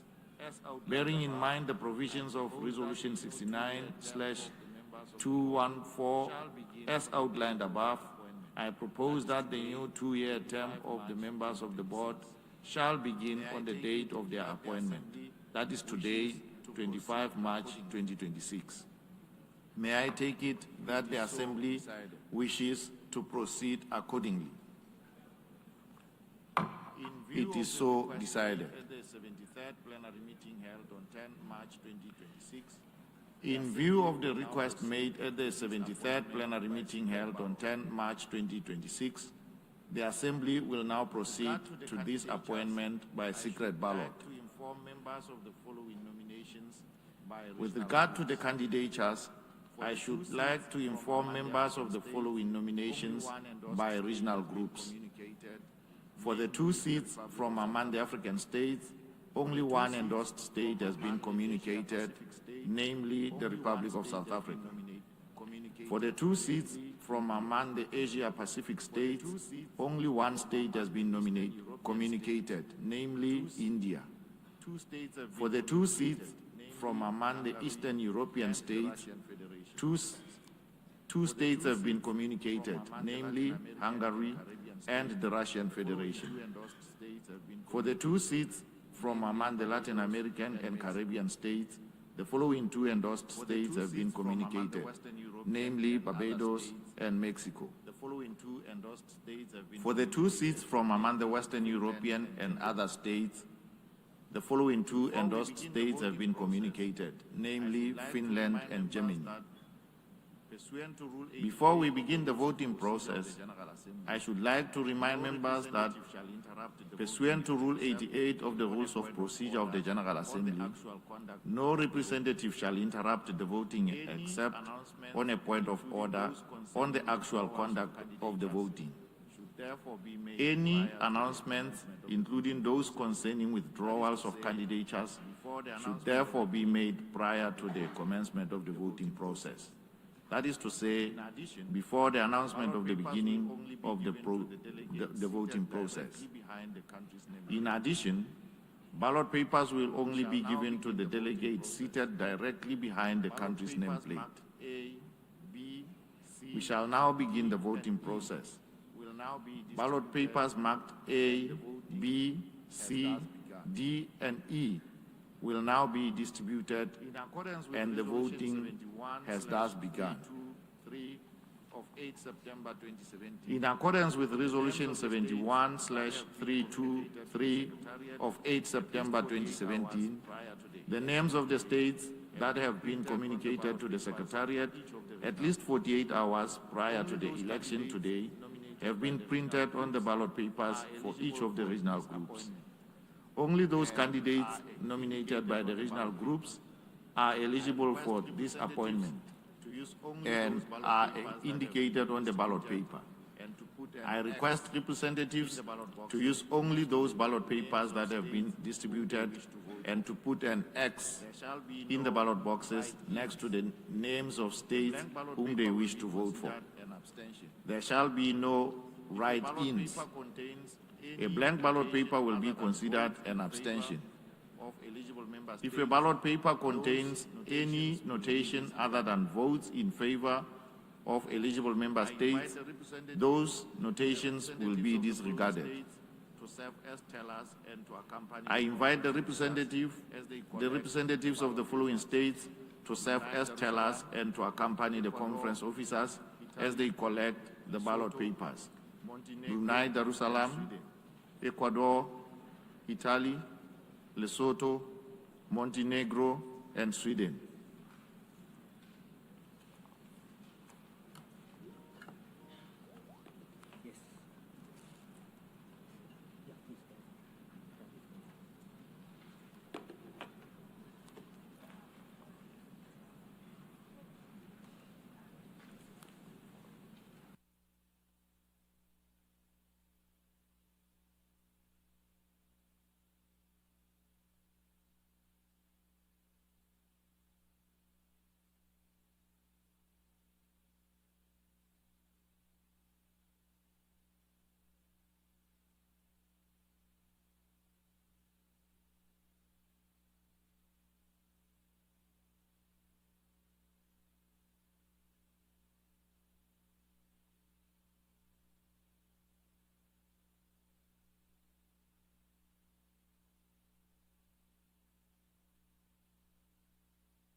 I invite the representatives of the flowing states to serve as tellers and to accompany the conference officers. I invite the representatives of the flowing states to serve as tellers and to accompany the conference officers as they collect the ballot papers.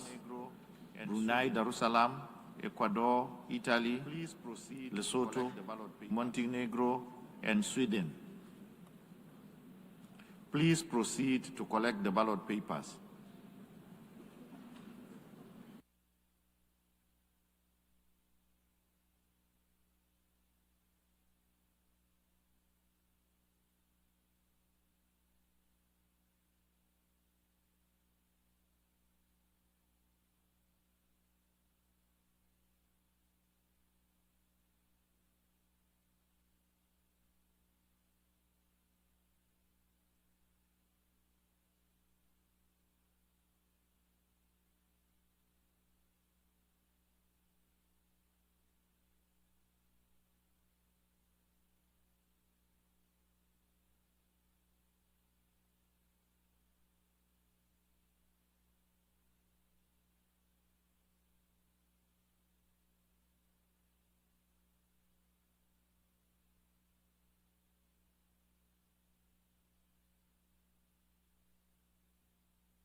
May I request delegations who have not voted to do so now by approaching the podium. May I request delegations who have not voted to do so now by approaching the podium to cast their votes.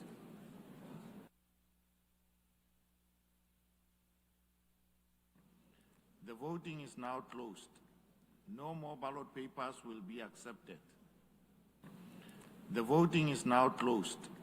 No more ballot papers will be accepted. Now proceed to consider the other items announced in the United Nations. In the interest of time, the Assembly will now proceed to consider the other items announced in the United Nations Journal while the ballots are being counted. The Assembly has thus concluded this stage of its consideration of sub-item 1 of Agenda Item 115.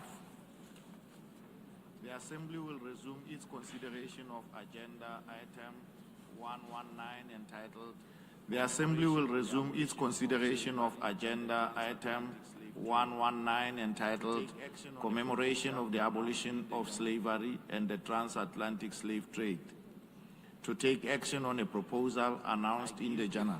To His Excellency Samuel Okudzeto Ablakwa. I give the floor to His Excellency Samuel Okudzeto Ablakwa, Minister for Foreign Affairs of Ghana, on behalf of the African Group, to introduce Draft Resolution A/80/L.48.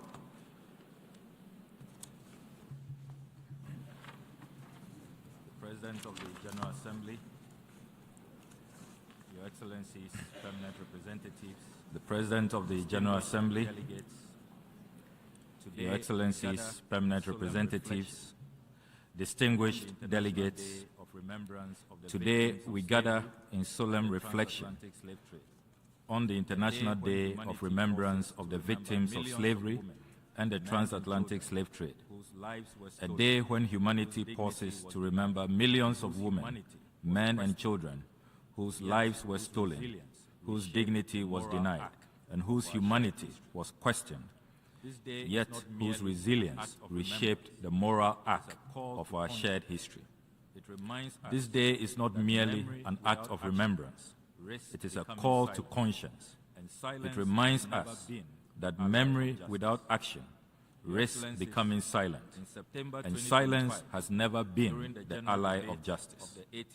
Your Excellencies, in September 2025, during the general debate of the 80th session of the United Nations General Assembly, the President of Ghana, His Excellency John Dramani Mahama, announced that Ghana will introduce a draft resolution entitled Declaration of the Trafficking of Enslaved Africans and Racialized Chattel Enslavement of Africans as the gravest crime against humanity.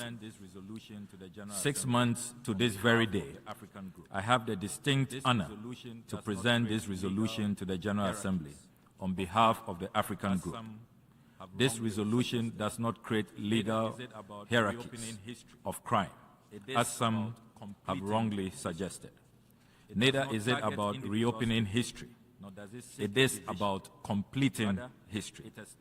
It does not target individual states, nor does it seek division. Rather, it establishes a principled framework for reconciliation grounded in truth. At its heart, this draft resolution is forward-looking and unifying. It is focused on truth, remembrance, education, and dialogue. It is grounded not in retribution, but in moral recognition. And it is intended to strengthen global efforts to combat racism, racial discrimination, and xenophobia in all its forms. Excellencies, its objectives are clear: to provide formal and unequivocal recognition within the United Nations system of the world-breaking and world-redefining impact of the enslavement of Africans and racialized chattel enslavement of Africans and people of African descent, to affirm their enduring consequences, not only for Africa and the people of African descent, but all of humanity, to reinforce ongoing global efforts toward reparatory justice through dialogue and cooperation, and to strengthen international solidarity in the fight against systemic racism and historical denialism. Distinguished delegates, the African Group expresses its sincere appreciation to all delegations for their constructive engagement throughout the negotiations. We believe that the present draft reflects the broadest possible views of member states on this important issue. Regrettably, legal technicalities and procedural arguments have been invoked to once again silence voices, to bury history, obscure clarity, and to prevent this noble institution from speaking plainly and firmly. But history does not disappear when ignored. Truth does not weaken when delayed. Crime does not rot, as we say in Africa. And justice does not expire with time. In affirming this declaration, we do more than honor memories. We strengthen the very foundations of justice upon which the United Nations was built. We affirm that human dignity is indivisible, that suffering must be acknowledged, and that reconciliation begins with truth courageously spoken.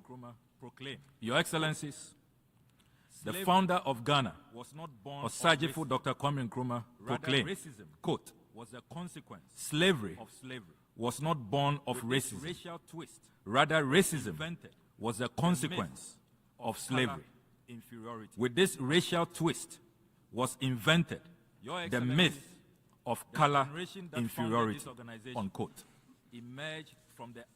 Your Excellencies, the generation that founded this organization emerged from the ashes of global tragedy and pledged that humanity would never again look away from crimes that shock the conscience of humankind. Today, we are called to uphold that promise. The African Group, our co-sponsors, CARICOM, CELAC, our broad coalition of people with good conscience, including the NAACP, the Congressional Black Caucus, members of Parliament in the House of Commons, and other places, are sending a very clear message. They are calling upon all member states to stand on the right side of history, and in our shared humanity, to vote in favor of this resolution. And in doing so, reaffirm not only the past we remember, but the future we seek to build together.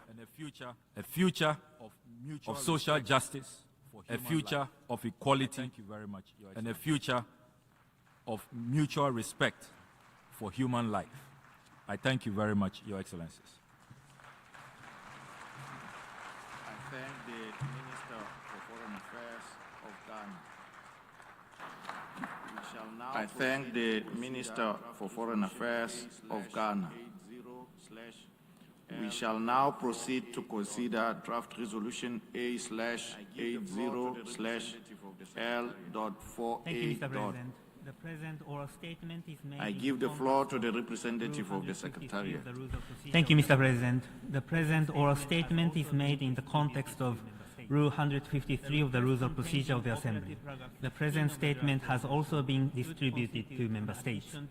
The request contained in Operative Paragraph 15 of the draft resolution would constitute an addition to the workload of the Office of the United Nations High Commissioner for Human Rights and the Department for the General Assembly and Conference Management in 2027, and entail additional resource requirements, net of staff assessment, in the amount of $117,700 in 2027. Detailed cost estimates and their underlying assumptions for the requirements are provided in the annex to this statement, which has been circulated. Accordingly, should the General Assembly adopt the draft resolution, L48 additional resource requirements estimated in the amount of $117,700 net of staff assessment would be included in the proposed program budget for 2027 under Section 2, General Assembly and Economic and Social Council Affairs and Conference Management, and Section 24, Human Rights for the consideration of the General Assembly at its 81st session. In addition, an amount of $12,800 would be included under Section 36, staff assessment, to be offset by an equivalent amount under Income Section 1, income from staff assessment. Thank you, Mr. President. For your information, the draft resolution has closed for... I thank the representative of the Secretariat. For your information, the draft resolution has closed for e-sponsorship. I give the floor to the representative of the Secretariat. Mr. President, I should like to announce that since the submission of the draft resolution and in addition to the delegations listed on the L document, the foreign countries have also become co-sponsors of A/80/L48. Antigua and Barbuda, Bahamas, Bangladesh, Belize, Brazil, Colombia, Haiti, Maldives, Pakistan, St. Lucia, Tajikistan, Timor-Leste, and the State of Palestine.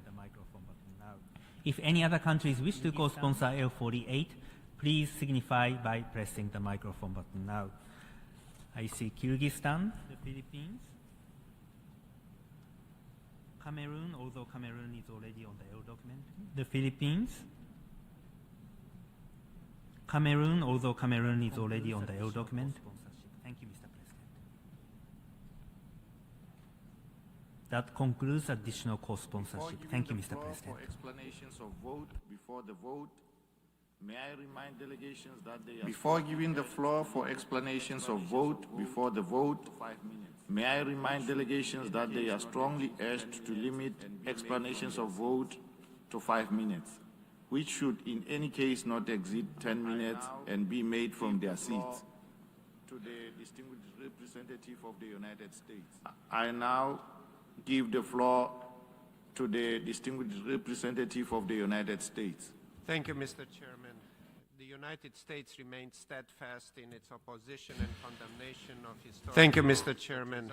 The United States remains steadfast in its opposition and condemnation of historic wrongs that resulted from the transatlantic slave trade, the trans-Saharan slave trade, and all other forms of slavery. We remain committed to the acknowledgement that these historical wrongs. Despite this, the United States observes that the text of this resolution remains highly problematic in countless respects. Consequently, the United States cannot support the adoption of this resolution. We regret that the United States must once again remind this body that the United Nations exists to maintain international peace and security. It was not founded to advance narrow, specific interests and agendas, to establish niche international days, or to create new costly meeting and reporting mandates. This resolution does all three. The United States has defined long-standing objectives to the framing of reparatory justice and the duty of reparation for historical wrongs. While we acknowledge the horrors of the past, we do not accept this resolution's assertion that historical facts from the 15th through 19th century constitute violations of jus cogens, as the term is understood in contemporary international law. The United States also does not recognize a legal right to reparations for historical wrongs that were not illegal under international law at the time they occurred. In addition to its obvious legal problems, this resolution is also unclear as to who the recipients of reparatory justice would be. The drafters and supporters of this resolution seem to believe it is them. The United States strongly objects to the cynical usage of historical wrongs as a leverage point in an attempt to reallocate modern resources to people and nations who are distantly related to the historical victims. As stated at the outset of these negotiations, the United States also strongly objects to the resolution's attempt to rank crimes against humanity in any type of hierarchy. The assertion that some crimes against humanity are less severe than others objectively diminishes the suffering of countless victims and survivors of other atrocities throughout history. This is not a competition. This attempted ranking is also simply incorrect as a matter of law. The United States would also like to express disappointment in the arbitrary historical perspective of the text. Trafficking in African slaves began long before the 15th century and sadly continued even after the 19th. These dates were clearly selected for political reasons rather than historical accuracy. All trafficking of enslaved Africans and racialized chattel enslavement of Africans deserve to be condemned, not merely the political expedient. Also, there are some fake news articles suggesting that the sponsors of this resolution called into question President Trump's support of the black community. We reject any such suggestions. Indeed, President Trump has done more for black Americans than any other president and enjoyed historic support from the black community in the 2024 election. He is working tirelessly to deliver for them and make our country greater than ever. Finally, we must express our deep disappointment regarding the process that led to this text. Throughout drafting, the United States and other delegations offered constructive contributions aimed at aligning the text with the established international legal frameworks. These contributions were ignored. For these reasons, the United States will vote no on this resolution. Thank you.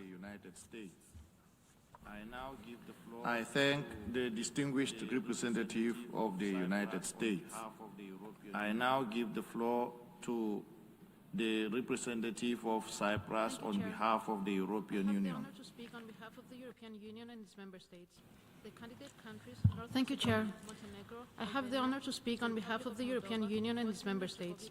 The candidate countries, North Macedonia, Montenegro, Albania, the Republic of Moldova, Bosnia and Herzegovina, as well as San Marino, align themselves with this statement.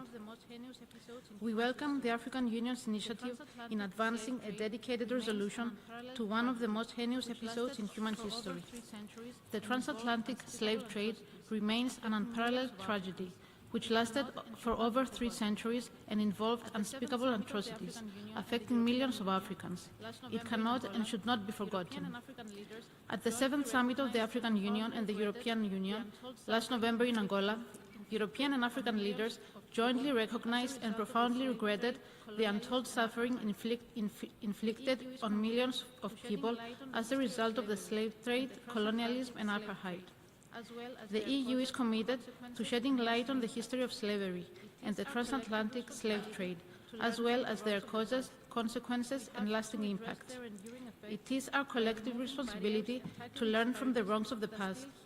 We have to redress their enduring effects by removing barriers and tackling disparities that still hinder equal participation in society by the descendants of those affected.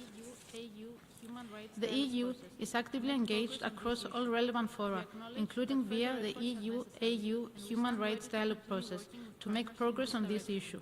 We acknowledge that further efforts are necessary, and we stand ready to continue working with partners in this direction. The recently adopted EU anti-racist strategy underscores the continued relevance of tackling the legacy of slavery, making this an important element on the fight against structural racism. This resolution was presented as a forward-looking and unifying process. It offered a meaningful opportunity to foster unity among UN member states to jointly address an issue of paramount importance for all. Regrettably, we were not able to reach a consensual outcome in the short time frame allocated to negotiations. We also regret that the proponents of the resolution did not reconsider their approach despite our repeated calls for more openness to constructive comments. Chair, we regret that our key concerns were not adequately reflected in the final text. We are concerned that this will send a wrong message on an issue where we do not fundamentally disagree. We were prepared to support a text that emphasizes the scale of the atrocity of the transatlantic slave trade, the importance of remembrance, and the need to continue combating slavery in its contemporary forms. Instead, the text before us raises a number of legal and factual concerns that we cannot overlook. First, the use of superlatives in the context of crimes against humanity is not legally accurate, such as the use of gravest in the title and throughout the text, which implies a hierarchy among atrocity crimes, when no legal hierarchy between crimes against humanity exists. It risks undermining the harm suffered by all victims of these crimes and lacks legal clarity crucial for ensuring accountability. We firmly reject introducing ambiguity in this respect. Second, the selective inclusion of lengthy, historical, and contentious references to regional jurisprudence and selective and unbalanced interpretation of historical events, such as in preambular paragraphs 21 and 23. Is at odds with accepted UN practice, as well as the stated universal and forward-looking objective of this initiative. It risks creating divisions when unity is both necessary and achievable. The role of the General Assembly is not to substitute itself to the academic debate amongst historians. Third, we are also concerned by certain legal references and assertions that are either inaccurate or inconsistent with international law. This includes suggestions of a retroactive application of international rules, which were non-existent at the time, and claims for reparations, which is incompatible with established principles of international law. The principle of non-retroactivity, a fundamental cornerstone of the international legal order, must be strictly upheld. References to claims for reparations also lack a sound legal basis. Any framework for reparatory justice must be grounded in existing multilateral instruments. For these reasons, the Member States of the European Union regret that they are not in a position to support Resolution A/80/L48. Repeating our strongest condemnation of the slave trade and reaffirming our genuine commitment that we have demonstrated through concrete domestic and international action, we are compelled to abstain, solely out of profound respect for the subject matter and its complexities. This abstention should not be interpreted as leniency towards these apparent practices, nor in any case as acceptance of or acquiescence to the legal formulations in the text. We reserve our full position on these matters in all current and future relevant processes. I thank you. I thank the distinguished representative of Cyprus on behalf of the European Union. I now give the floor to the distinguished representative of Nicaragua. Señor Presidente, Nicaragua agradece a Ghana y a África por la presentación de esta resolución. Señor Presidente, de relevancia histórica. Nicaragua would like to thank Ghana and Africa for presenting this resolution, which has true historic, moral and political relevance for peoples who were victims of invasion, occupation and European conquest that led to colonialism, slavery, the looting of natural resources, and the subsequent suffering from this genocide perpetrated against our people, destroying cultures that the European invaders, with their limited knowledge, did not possess the capacity to understand the social, philosophical and spiritual structures thereof, which led to barbarism and the extermination of entire peoples. For the people of our Americas, this memory is an inherent part of our determination to be free and never slaves.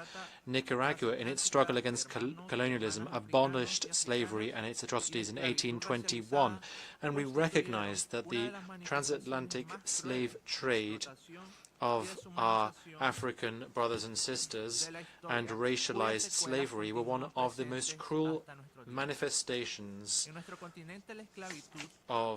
in history, whose scars continue to be present up till today. In our continent, slavery, colonial violence, looting, the denial of dignity and the denial of the rights of peoples and displacement led to the loss of millions of lives and left deep-seated historic consequences that still remain today, even centuries later in our countries. Nicaragua therefore believes that this resolution should be understood in the broadest historical context, consistent with the position that the General Assembly has taken on the urgent need to put an end, once and for all, to colonialism and neocolonialism, and also the need to continue affirming people's rights to self-determination and to uphold their ancestral values. President, Nicaragua will vote in favor of the resolution as a result of its political, moral and historical weight. We also note that Nicaragua is not party to the Rome Statute, and that instrument doesn't have a universal nature, and nor indeed are we party to the ICC, and we don't recognize the jurisdiction of that court, and that is why we disassociate from PP27. We also recognize the importance of the fact that the African Union, our community of Latin American and Caribbean states, and CARICOM have been working with the United Nations on this critical issue. We also would like to express our gratitude to those who struggled to see the abolition of slavery, to the Haitian people and their historic contribution, as they were the first republic in our region to be free from slavery and to reach independence in 1804. They abolished slavery and they showed the way for other countries. Decades later, Frederick Douglass said, and I quote, "If there is no struggle, there is no progress."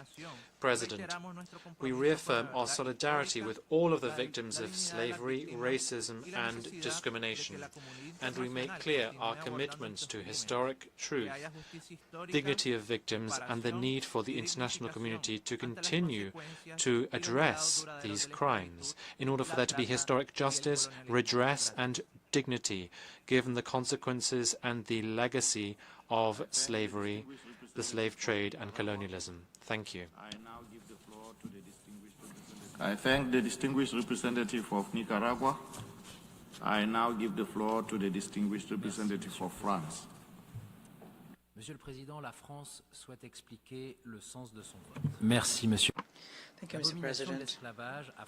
Mr. President, France would like to explain its vote. The abomination of slavery was active for centuries and impacted tens of millions of women, children, and men, undermining the very principle of human dignity. Given the tragedy that the transatlantic slave trade and slavery represented, we need to face this history and recognize that it is a truthful fact, and for France shoulder its share of that truth, including refusing to forget that. And that is why for several decades we have been mobilizing itself to make sure that the memory of slavery, its victims and those who fought it be preserved through the law known by its drafter, Ms. Christiane Taubira, passed 25 years ago. We were the first country in the world to to officially recognize and to do so strongly and without any ambiguity the fact that the trade and the enslavement perpetrated since the 15th century in the Americas, in the Caribbean, in the Indian Ocean, and in Europe against the African, American, Indian, Malagasy, and Indian populations was a crime against humanity. End of quote. We support the work done by historians and strengthen our cultural and educational cooperation in this regard. In 2019, we created a foundation for the memory of slavery, which works to move forward the historic knowledge therein and to keep the memory of victims, those who fought for abolition, contributing to fight against racism and discrimination in our contemporary societies. Very soon, we will inaugurate the National Memorial to victims of slavery in Paris, at the very place where the Universal Declaration of Human Rights was adopted. Mr. President, as was done by our partners of the European Union, France will abstain on voting on the text because we think that the resolution proposed gives rise to a number of difficulties under international law. We refer you in this regard to the declaration that has just been made on behalf of by the European Union and its member states. We regret also the fact that this resolution seems to establish a hierarchy amongst crimes against humanity. This gives rise to serious legal difficulties. In addition to that, it runs the risk of creating a competition against historic tragedies, which should not be compared. And what is done, it's done to the detriment of the memory of victims.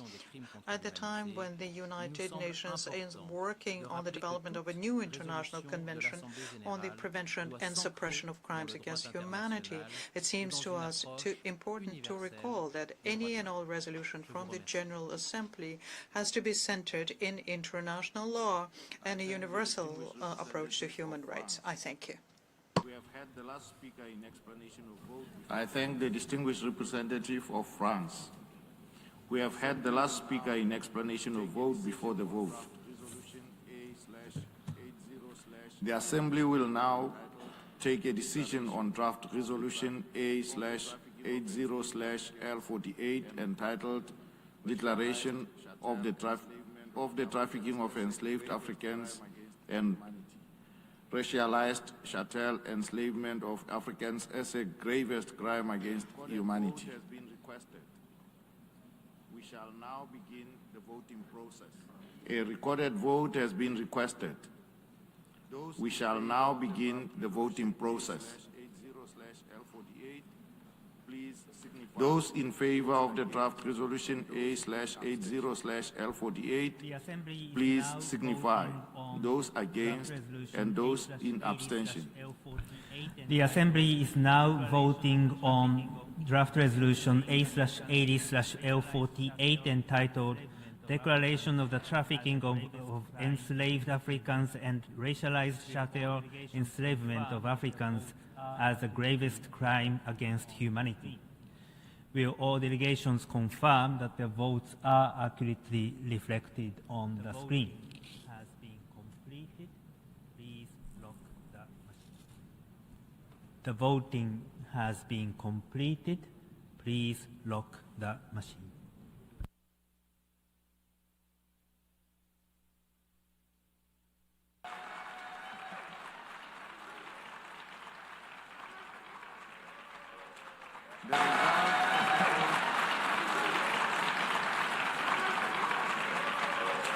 The result of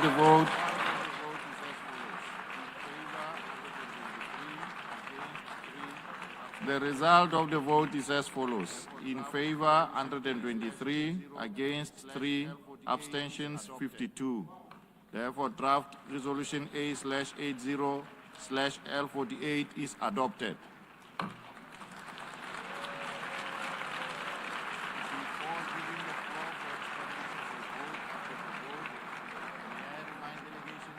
Before giving the floor for explanations of vote after the vote, May I remind delegations that they are strongly urged to limit explanations of vote to 5 minutes, which should in any case not exceed 10 minutes and be made from their seats. Representative of Trinidad and Tobago.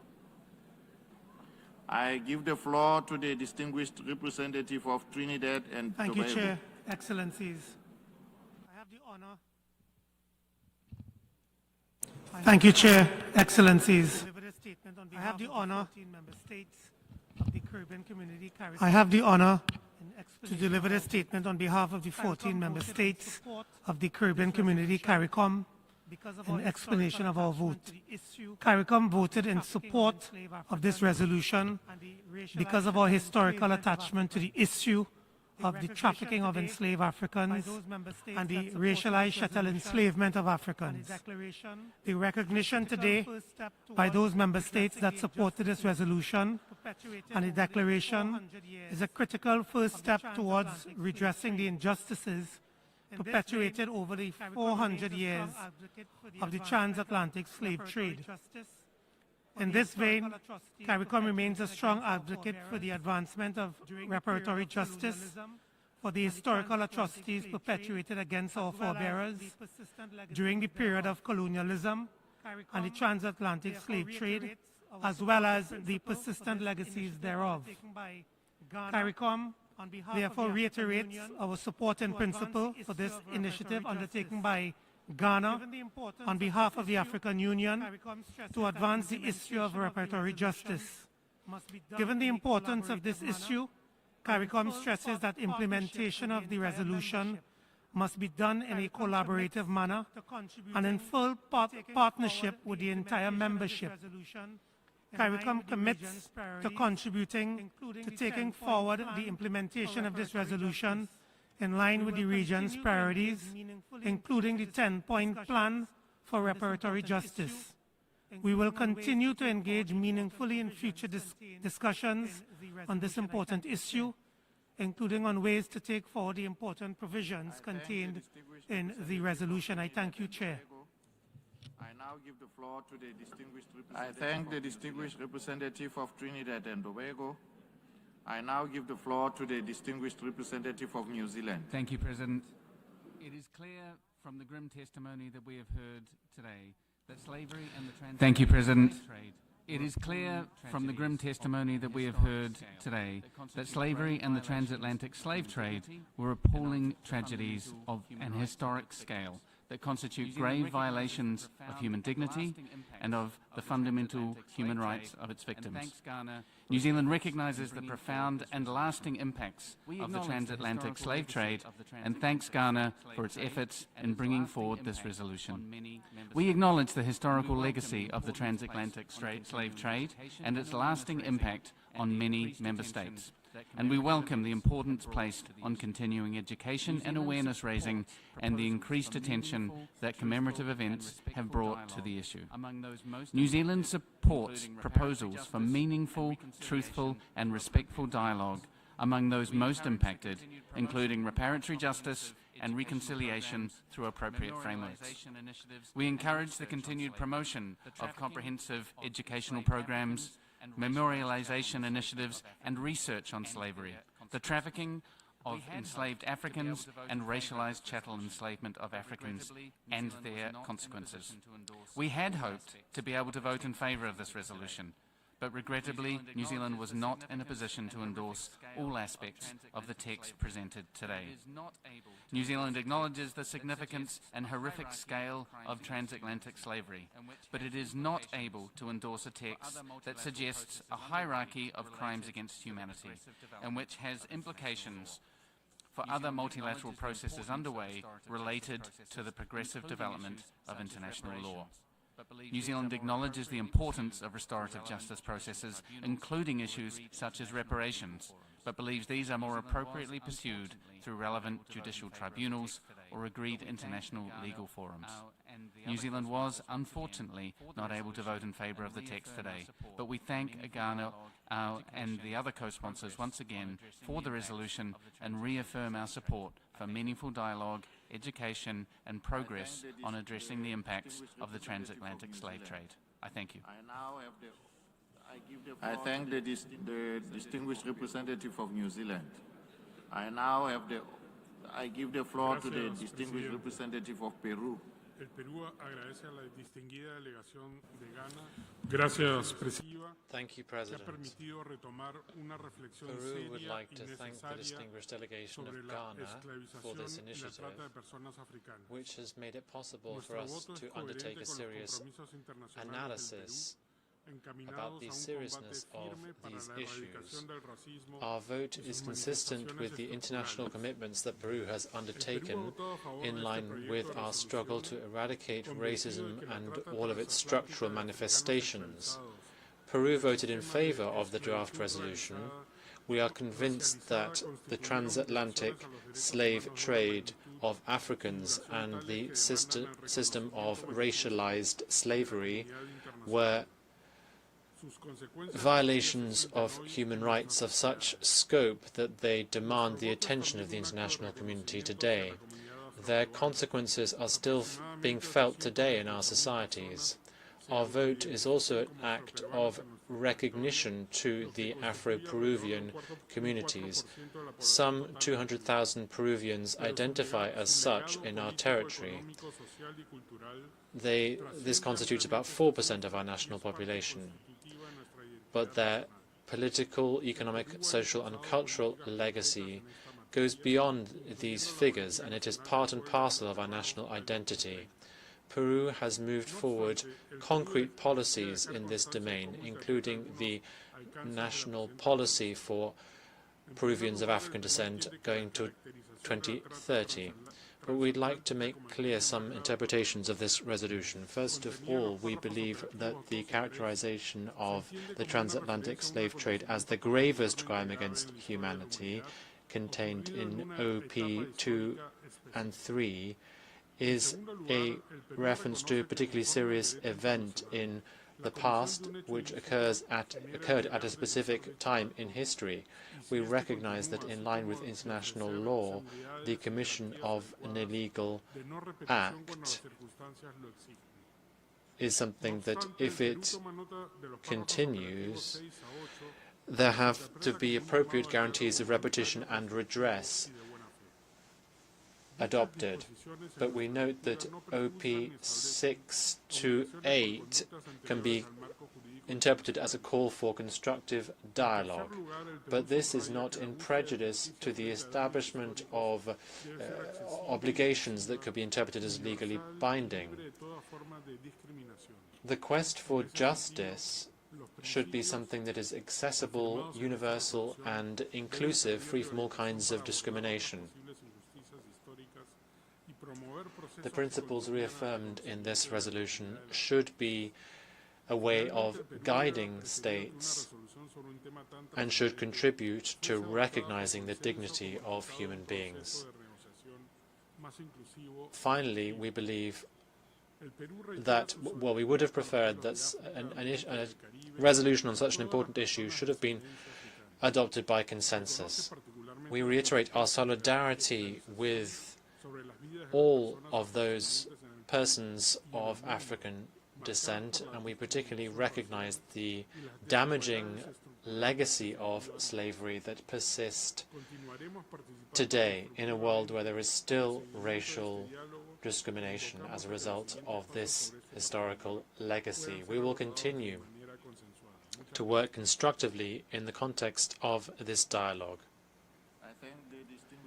and we hope that we can achieve this by consensus. Thank you. I thank the distinguished representative of Peru.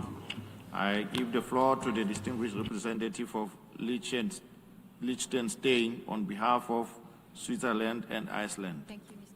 President. I deliver this joint explanation of vote on behalf of Iceland, Liechtenstein. Thank you, Mr. President. I deliver this joint explanation of vote on behalf of Iceland, Liechtenstein and Switzerland.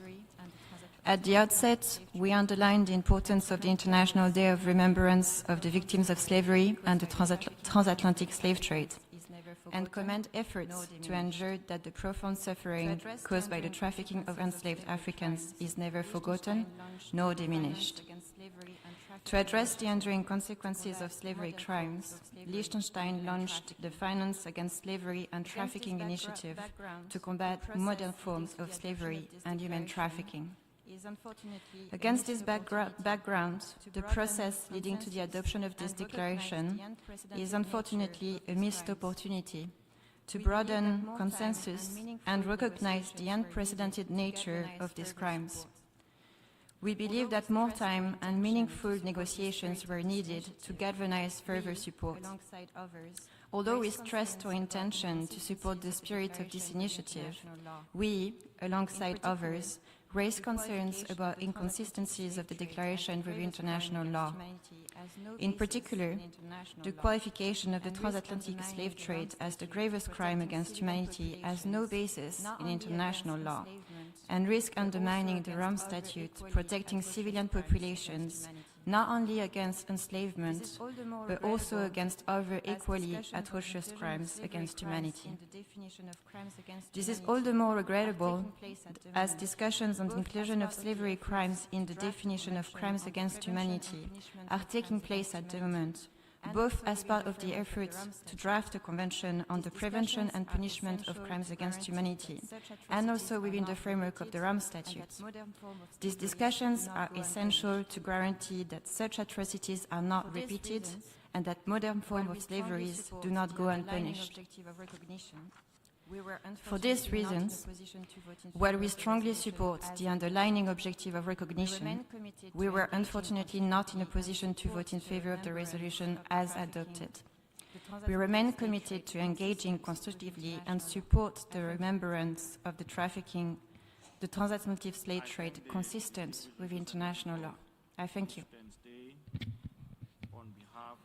I thank the distinguished representative of Liechtenstein. On behalf of Switzerland and Iceland, I have the honor now to give the floor to the representative of the United Kingdom. Thank you. The United Kingdom recognises the gravity of the issues addressed in this resolution and welcomes the opportunity to set out its position. The United Kingdom recognises the gravity of the issues addressed in this resolution and welcomes the opportunity to set out its position. We have repeatedly recognised the abhorrent nature of slavery and the transatlantic slave trade, which inflicted untold harm and misery on millions of people over many decades.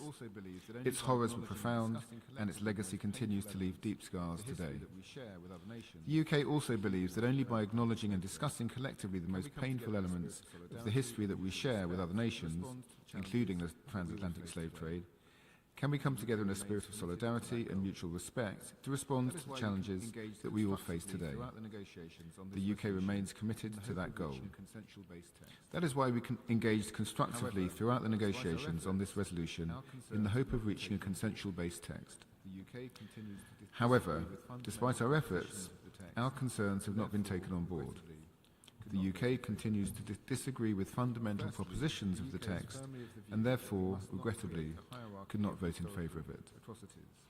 Firstly, the UK is firmly of the view that we must not create a hierarchy of historical atrocities. Doing so simplifies the complexity and vast scale of suffering endured in different contexts.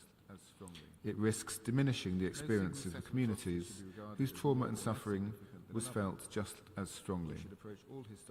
No single set of atrocities should be regarded as more or less significant than another. We should approach all historical injustices with the same seriousness, empathy and respect to ensure that no one group is made to feel that their suffering is being overshadowed or treated as secondary. Furthermore, it's essential and integral to the rule of law that the formation and evolution of international law is governed by clear and well-defined principles. The principles of intertemporality and non-retroactivity are long-standing tenets of international law. They are essential to ensuring legal stability. According to the intertemporal rule, the applicable law is the law of the relevant time. International courts and tribunals have routinely upheld these principles. There is equally no duty to provide reparation for historical acts that were not, at the time those acts were committed, violations of international law. These principles cannot be circumvented by recourse to the concept of continuing harms. are rightly prohibited. The UK welcomes that states have developed international law such that today's slavery and the slave trade are rightly prohibited by treaties and under customary international law, and enslavement is now recognised as a constituent element of a crime against humanity. Nonetheless, it's important to acknowledge with deep regret that the prohibitions on slavery, the slave trade, and what are now considered crimes against humanity had not yet been established in international law at the time of the transatlantic slave trade. None of the recognised sources of international law, as set out in Article 38 of the Statute of the International Court of Justice, identify a prohibition on slavery and the slave trade until the 20th century. The United Kingdom appreciates that Ghana, on behalf of the African Union, consistently stressed that this resolution was not to be read as a legal document.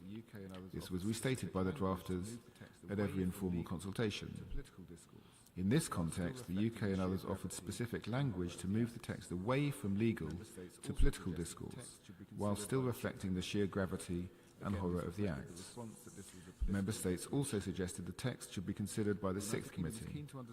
Again, this was met with the response that this was a political declaration. The United Kingdom is keen to underscore this point on the AU's intention, while we continue to regret the failure to accept language that would have put the matter beyond doubt. I thank you. I thank the distinguished representative of the United Kingdom.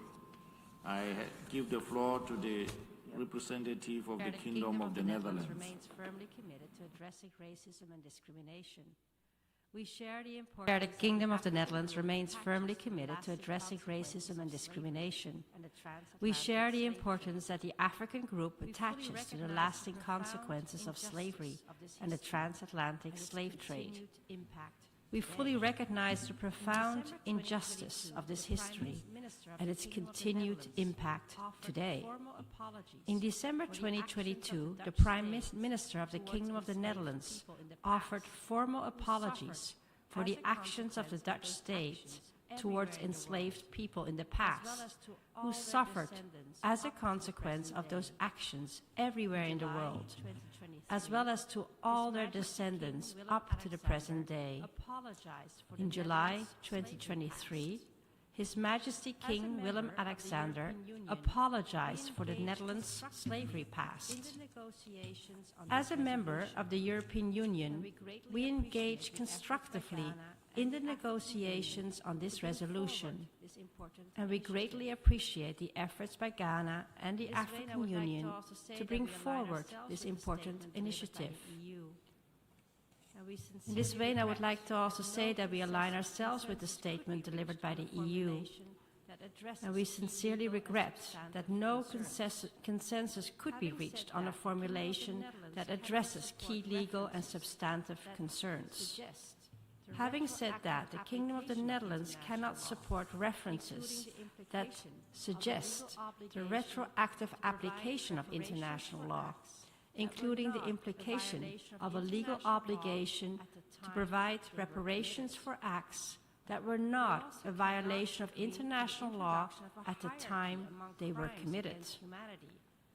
We also cannot agree to the introduction of a hierarchy among crimes against humanity, including the designation of one as the gravest, nor to references related to the non-applicability of statutory limitations. For these reasons, Mr. Chair, and despite the importance we attach to this very subject matter, my delegation has abstained on this resolution. Thank you, Mr. Chair.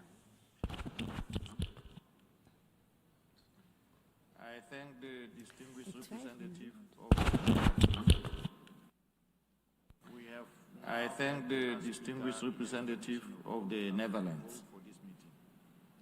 We have now had the last speaker in explanation of vote after the vote for this meeting. We shall hear the remaining speakers in explanations of vote after the vote at a later date to be announced. The Assembly has thus concluded this stage of its consideration of Agenda Item 119. Before adjourning the meeting, I will announce the results of the secret ballot. The Assembly will resume its consideration of Sub-Item 1 of Agenda Item 115 entitled... The Assembly will resume its consideration of Sub-Item 1 of Agenda Item 115 entitled Appointment of Members of the Board of the 10-Year Framework of Programs on Sustainable Consumption and Production Patterns. Group A, the results of the voting is as follows. Number of ballot papers, 180. Group A, number of African states, number of ballot papers, 180. Number of invalid ballots, 0. Number of valid ballots, 180. Abstentions, 7. Number of members present and voting, 173. Required majority, 87. Number of votes obtained by each member state, South Africa, 173. Pacific states. Number of ballot papers, 108. Group B, Asia Pacific states. Valid ballots. Number of ballot papers, 180.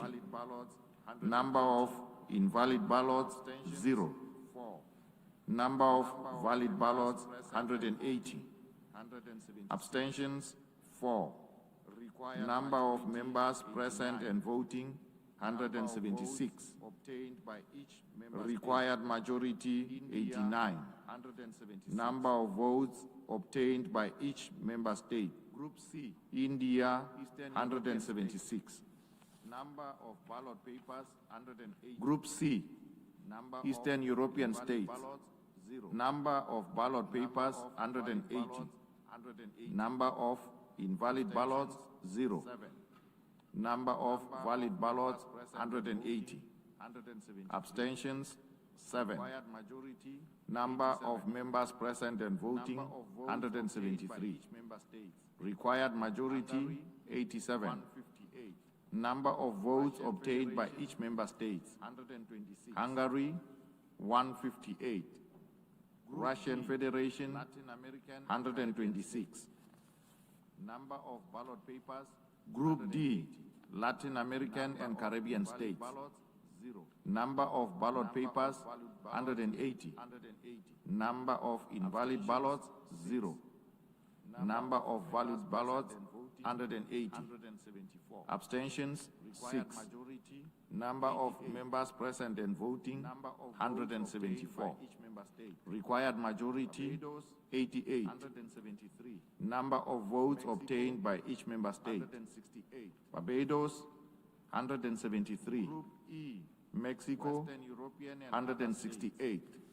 Number of ballot papers.